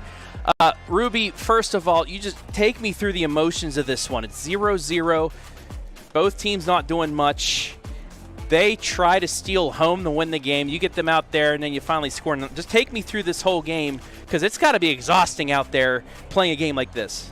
First of all, we definitely knew that we had to get on the pitcher right away, but we definitely were doing well at getting on her, but we couldn't get the ball in play. We were not hitting gaps at all. So we knew we had to do something. Then as soon as I got on, I think that got everybody up. The fan was going crazy. Yeah. So they really helped us, I feel, then get that next hit from Morgan. Yeah. And it brought everybody else back up again. I mean, I actually turned to Caden before the top of the inning and said, this is their chance. This is your chance. You have the 2, 3, 4 hitters due up, the heart of your order. If it's a time to do it, it's now. You got hit on the elbow. Yeah. When that ball leaves the bat, it almost cleared the fence, but you just kept running. What were you thinking as the ball ricocheted away from those two fielders? I had to get my butt home. Like, it was just like, as soon as I saw it, I'm like, shoot, and I looked at Q, and then Q's just like, so I knew I had to get home, and then I busted my butt there. Yeah, Quentin Contrell, the assistant coach over here. I just shouting you out, Coach, over here. What can you say about this freshman? First, the steal home, she tags out the best player from West Jefferson on the head before she can reach in there, and then she comes up with one of the most clutch hits in Danville history. What can you say about a freshman, no longer a freshman now, but about her and her performance today? She's a stud. She's amazing. Morgan, she gets the job done. She is very hard on herself, but obviously it shows because she did really well today, and I'm very proud of her and everybody. Got to bring this up. Scott Mickley was out for treatment today, but he sent his well wishes. Yes. Just how awesome is it to win it, not only for you guys, but to win it for him and everything he's given to Danville. He gave me the shirt and said, will you wear this for me? I said, I absolutely will if it'll help Danville win. But, I mean, what can you say about that, man, and being able to win a state championship in front of him? It's amazing. We wanted to show, we played for him today, and I'm very grateful that we are able to do that for him and bring home a championship trophy for him.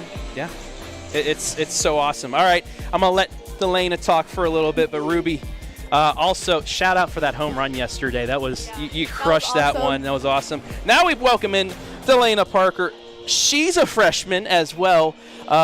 You reached on an error. You played some good ball at shortstop as well.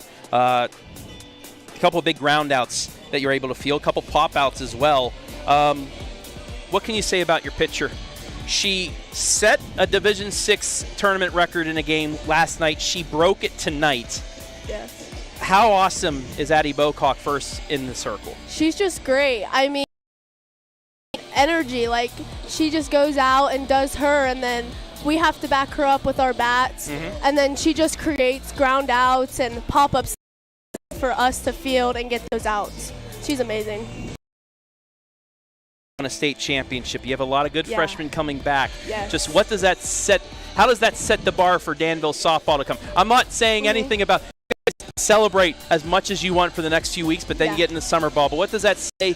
Being a championship and setting that bar, saying Danville, we're here to stay. Yeah, I mean, we're such a young team, and I just think we have so many more talented freshmen coming up next year that I don't think we're gonna struggle much next year. We're just gonna be so. Hopefully get back to this. Yeah, and to do it for these seniors as well. You guys made it to the district championship game the last 2 years and just came up a little bit short, but this year you finally break through. You beat the defending state champs in a regional to get here, and then you knock off a really good West Jeff team. Just, I know that was motivation as well for Scott, but for these seniors to finally get them that title. Right. These group of seniors, they're just so special, and they're just so amazing. And they've played with so many great groups of girls, and I'm so glad that we finally came through for them and gave them the state title. Oh, also, there was 900 people listening to our stream alone, and I'm guessing there's going to be about 1,000 watching later tonight. But we do in our MVP segments. We'll let you guys go, too, before I let Coach Q even get on the headset if he wants to. Romberg. Oh, okay. She pointed at Q. Okay, I'm sorry. I'm so Gronberg. Jamie Gronberg over here. But we'll give Coach Gronberg a headset as well first. But if you want to shout out anybody, look into this little camera and celebrate. Shout out with people. I'm going to shout out my fans. I'm going to shout out my family. And go Scott Mickley. I'm going to shout out him, too, because he's just awesome. Yes, he is. Ruby, you get some shout outs, too, before Coach Gronberg gets the headset. I shout out my family. I shout out everybody in the stands today. You brought so much energy. It was so fun. And I will shout out Scott also. Yes. Thank you for videoing all the games for us, and hope everything went well today. All right, Coach Gronberg, get on a headset. I want to talk with you a little bit, too, as they drink their chocolate milk, OHSAA. Go celebrate, girls. Thank you and congratulations. Coach Gronberg, as you throw the headset on here, we were talking before the game. Yeah. They got a good pitcher, good hitter. Absolutely. We were talking about the ability to bunt the ball and things like that, but you guys – we forgot to mention there's Addie Bocock inside the circle, Exactly. and she put up a phenomenal game yesterday, but she was able to top it off today. Talk about that performance and the performance of your defense. You got through that first inning clean, unlike yesterday, and it seemed like you guys were completely locked in. Yeah. Well, let's start out with Addie there. Yeah. Been solid from day one, freshman year. So coming in yesterday, we had all the confidence in the world she'd deliver. You know, like you said, that first inning was we had a little nerves with the freshmen in there and stuff, and we settled in. She delivered on her side. Offensively, they did their job. Coming in today, we were pretty confident as well. Yeah. Knew Addie had it in the circle. What we had to do is make sure we did our job at the plate. Yeah. You guys have played freshmen all year long, and they've come in clutch situations, but your catcher. Yes. First, the heads up. I knew something was down with West Jeff when they had that huddle. I thought they were going to try the squeeze play again, but instead the straight steal. Yes. But your freshman was right on it. She got a little bit startled by it, but immediately jumped down to the plate and tagged her out. Yep. I mean, the presence of mind of that, but then to come up in the ninth inning and go opposite field and almost knock one out of the park to give you the lead. That's a star right there, and she's a freshman. She did it last night as well. Yeah. You know, she come up and she had a couple rough at-bats right off the bat. Talking to her at her approach to the plate there, and we said, hey, you know, keep your head on it. Just do you. Don't get outside yourself. And that's what she did. And she delivered there on that big hit. Yeah. As far as that play at the plate, that's just plate awareness from her. You know. That freshman group is a result from our junior high program. Yeah. It is very good. Coach Duncan works with those coaches and those girls all the time. So when those freshmen come up, they're ready for varsity. Yeah. So it's a good situation for us. I mean, what an awesome game. I mean, it was awesome. I told the girls that was the best high school softball game I've ever witnessed. Yes. Just the way that two very good pitchers going to college for this sport. Yes. Going back and forth, clutch hits, big plays, but then Danville is able to make the final ones to get it. I'm telling you, the energy from the crowd, from the fans, from Danville themselves. Yes. Just that's what fed us. And there's a lot of times those girls could got down and put their head down, walked in the dugout. leadoff double in the bottom of the seventh, you think, but yeah, exactly. But we buckled down. They felt that energy, and we did Danville things. You might want to start calling Darcy Field Tough Street. Exactly. I like it. I'm going to let you do some shout-outs before I let you go and start the celebration. Yeah. But look into the camera and go for it as long as you want, Coach. Absolutely. Scott, brother, hey, we're thinking about you. Take care. Get well. Again, call out to the whole community of Danville. Who didn't make it up here, they're waiting at home for us to get home. We had 900 people listening. That is awesome. And I bet we're going to have that same amount of people watching as well here in a little bit. That is awesome. That's awesome. So, yeah, calling out the whole town of Danville. And then, I'm going to call out all the girls, the alum. The alum come out, support. We had, just the girls on the team themselves. They stuck together all year, and the younger girls, the future Blue Devils. Yes, they were all here. They got to have that want now, that hunger. You want a state championship? Why can't I too? Exactly. All right, Coach Gronberg, go celebrate, sir. State champs. You. Yes, sir. Yes, sir. That is Coach Gronberg. Also. just getting started. We're going to try and get a couple more people here as the party is beginning down the right field line here at Firestone Stadium. We have some fans still here behind home plate as well as the Lady Devils. The 5 beats the 4 as we're back here between the bases for the post-game show as we begin that right now once again. Brought to you by the Hangout, but I mean, unbelievable. The fight of this Danville team all season long, and they come through once again as you take a look at excuse me, at the final line score. 2's all they needed. 2-4-0, 0-4-1. This is how the game went down. We'll start in the top of the first. Danville actually threatened after Martin grounded out to the pitcher. Addie Bocock singled. A fielder's choice for Ruby. Then Morgan Hinkins, her first hit of the day. They moved the second and third on the throw, but Delana Parker grounded back out to the pitcher off the end of her bat. That ended the threat. Second inning, Danville again. A one-out, excuse me, a one-out walk by Taylor Mead. Stole second base, but a pop out by Johnston, and Riley strikes out. That ended the second. The first hit of the game for West Jeff came with 2 outs in the second, but that was it for against Addie Bocock until the 6th inning, as Addie was once again absolutely great. 15 strikeouts. That is the mark now in Division 6 for a state tournament game, as she was unreal today in a big situation. I believe she's coming up here to talk with us with Coach as well, so we'll get her in a minute, but was great. Danville in the 4th, Delana reached on an error, got to second base on a sack or a face bunt, but Taylor Mead grounds out. That ended the inning in the 4th. And that was it for Danville until the 9th, but West Jefferson, they threatened. 2 outs in the 6th. Kincaid doubled, but Bocock got a ground out to end that. And then in the 7th, Mannon doubles to start the inning off. Messer's unable to get a bunt down. She pops it up. Catch was made by Martin. That made it 1 out. Curry sacrificed her to third for the 2nd out, and then Mannon tried stealing home, and the freshman all over it as Hinkins tags her out to force extra innings. We go to the 9th. After Bocock grounds out, Ruby Bartok hit on the elbow, and 3 pitches later, the freshman off the top of the fence and left gets away. Bartok scores. She's in with the triple. It's 1-0, and then after a strikeout, Liz John on RBI single, that made it 2-0. But battle from West Jeff in the bottom after back-to-back strikeouts, 13 and 14, adding record for Miss Bocock. A triple by Burgett. The smartest play in the mind of Coach Duncan, the smartest decision he's made all year, walking Miss Mannon to first. They didn't steal her either, which kind of surprised me, but it didn't matter because Bocock strikes out Messer to give Danville its 2nd ever state championship in its 3rd try. Caden, let's start off with our double MVP here. Addie Bocock, I talked to you before the game.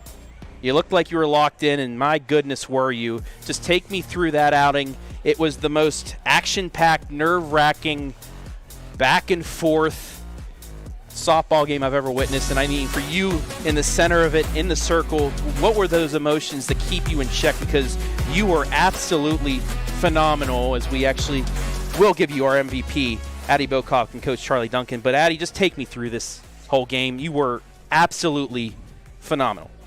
Yeah, going into the game, I knew it was going to be a battle. I knew West Jeff had a great pitcher, and I knew she also could hit the ball. So I knew that I had to hold the other team. So I really just locked in pitching, let my defense do the work, and as our offense making contact, hitting the ball, putting the ball in play, even though we were getting out, it kept my confidence up because I'm like, okay, we're hitting the ball. We're going to get it through one of these times, and it ended up happening, so yeah. Take me to the 7th. Mannon just gets a hold of one, gets it to right field for that double. little bit of an uh-oh, but you knew. I mean, the coaches were talking about it before the game. They like the bunt. They like to move runners over.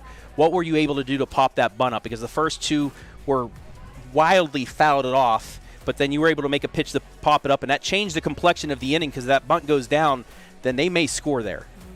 Yeah, when they're trying to bunt, I know that my screwball is the best pitch because going in on their hands makes it harder to bunt, and it also has that spin to go foul.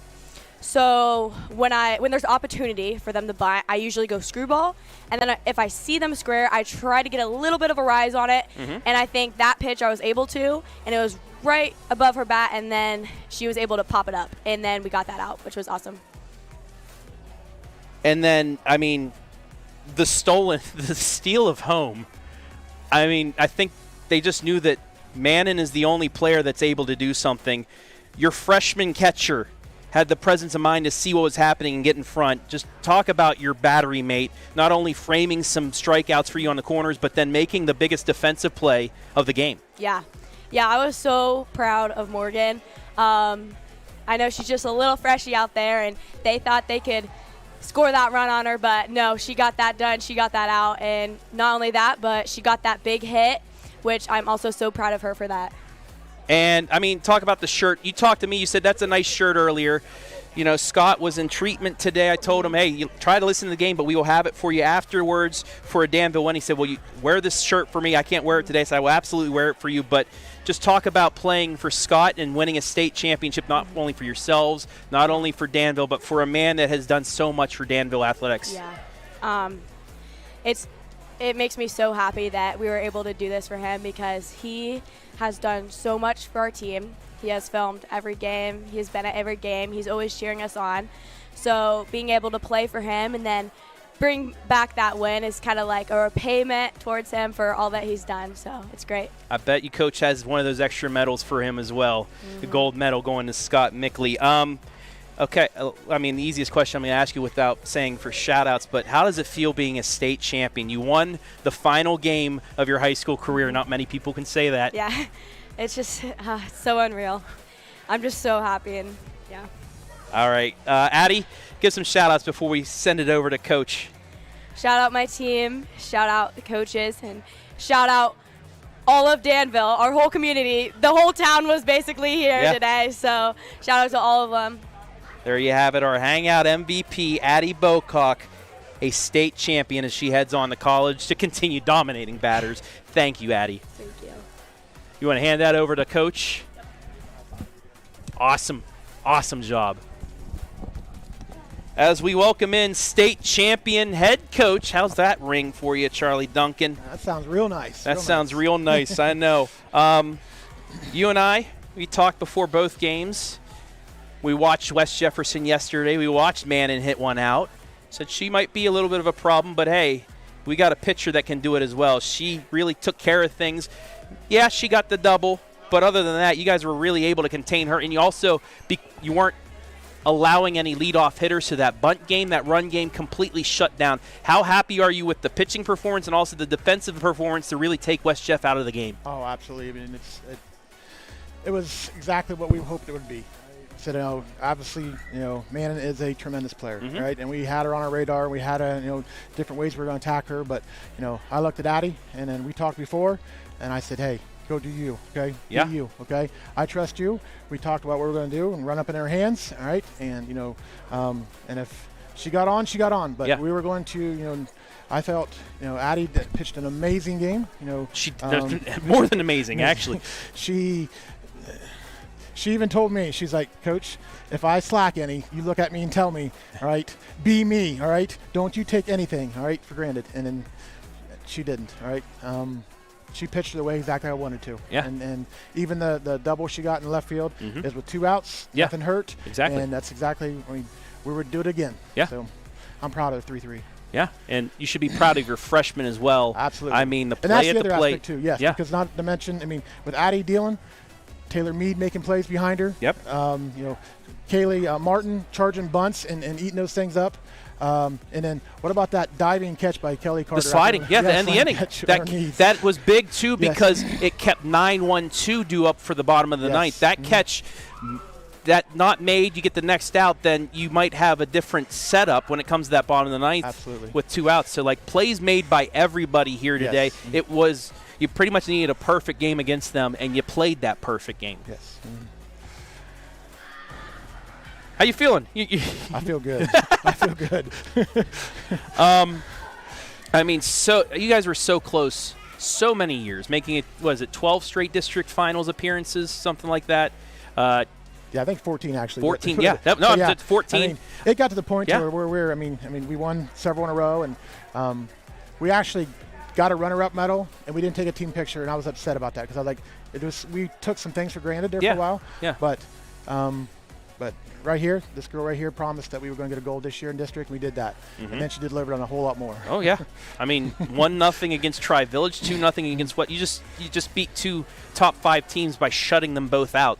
That's saying a lot for your team here. But I talked to her. She was our MVP of the district final, I think, her freshman year down at Pickerington, where you lost. I think it was 2-0 to Mechanicsburg or somebody. And she said, "We have what it takes. We will get past this." It took your senior year, but hey, you were able to to top that off and win a state championship, and that's something you can never take away from these girls.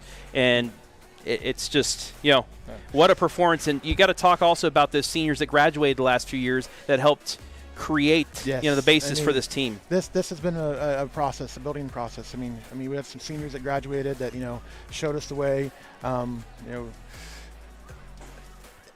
Each year we have new girls come in and you think we got to rebuild, but not our upperclassmen. They say we reload. They show them how it's done and walk them through things. Sometimes tough times through tough walks, but sometimes it's pat them on the back. But I'm proud of how they got them playing Danville softball there towards the end. We're talking about the Hangout being our sponsor. Did they promise you some free food if you won a state championship? Somebody said something about a free dinner. That's all I know. Hey, well, you being our Hangout MVP, they at least have to do something for you. Maybe some free beverages, some free Pepsi or something up there. But you guys, I was saying to Coach Gronberg, I said you might want to start calling Darcy Field Tough Street as well, because that was a tough-fought state championship. Before we let you go, continue your celebration. If you want to look into the camera and thank as many people as you want for this season, people that have helped you guys out, anybody, floor is yours, my friend. Absolutely. I mean, it goes for everyone. My family. I'm starting with my family. Missy. Everything from team meals to washing girls' uniforms, even this day, the day of the game. But thank you. This town, these girls deserve this. This community deserves this. This school deserves this. All right. So this is all for you. That's for all. All right. Shout out to the entire community of Danville. We love you. And they love you, Coach Duncan and Addie Bocock, forever cemented as state champions. Thank you guys very much. Enjoy. And I know, Coach, give it a couple weeks before you start planning for next year, all right? All right. Yep. Coach Bloom will have me soon. There you go. Thank you, guys. Thanks. Congratulations.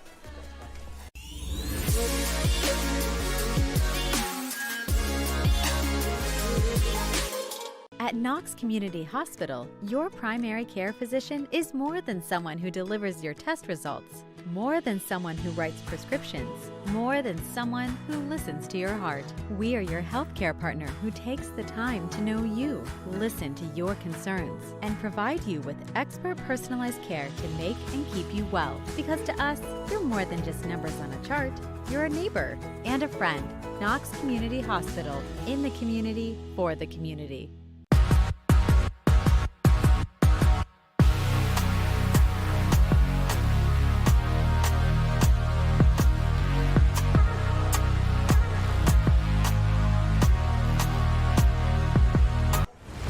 Back here to wrap things up in the Hangout postgame show. I mean, this postgame show has probably gone 2 hours, but not often do you have players and coaches walk up by themselves and say, hey, we'll talk to you. I'll talk to as many people as we want here.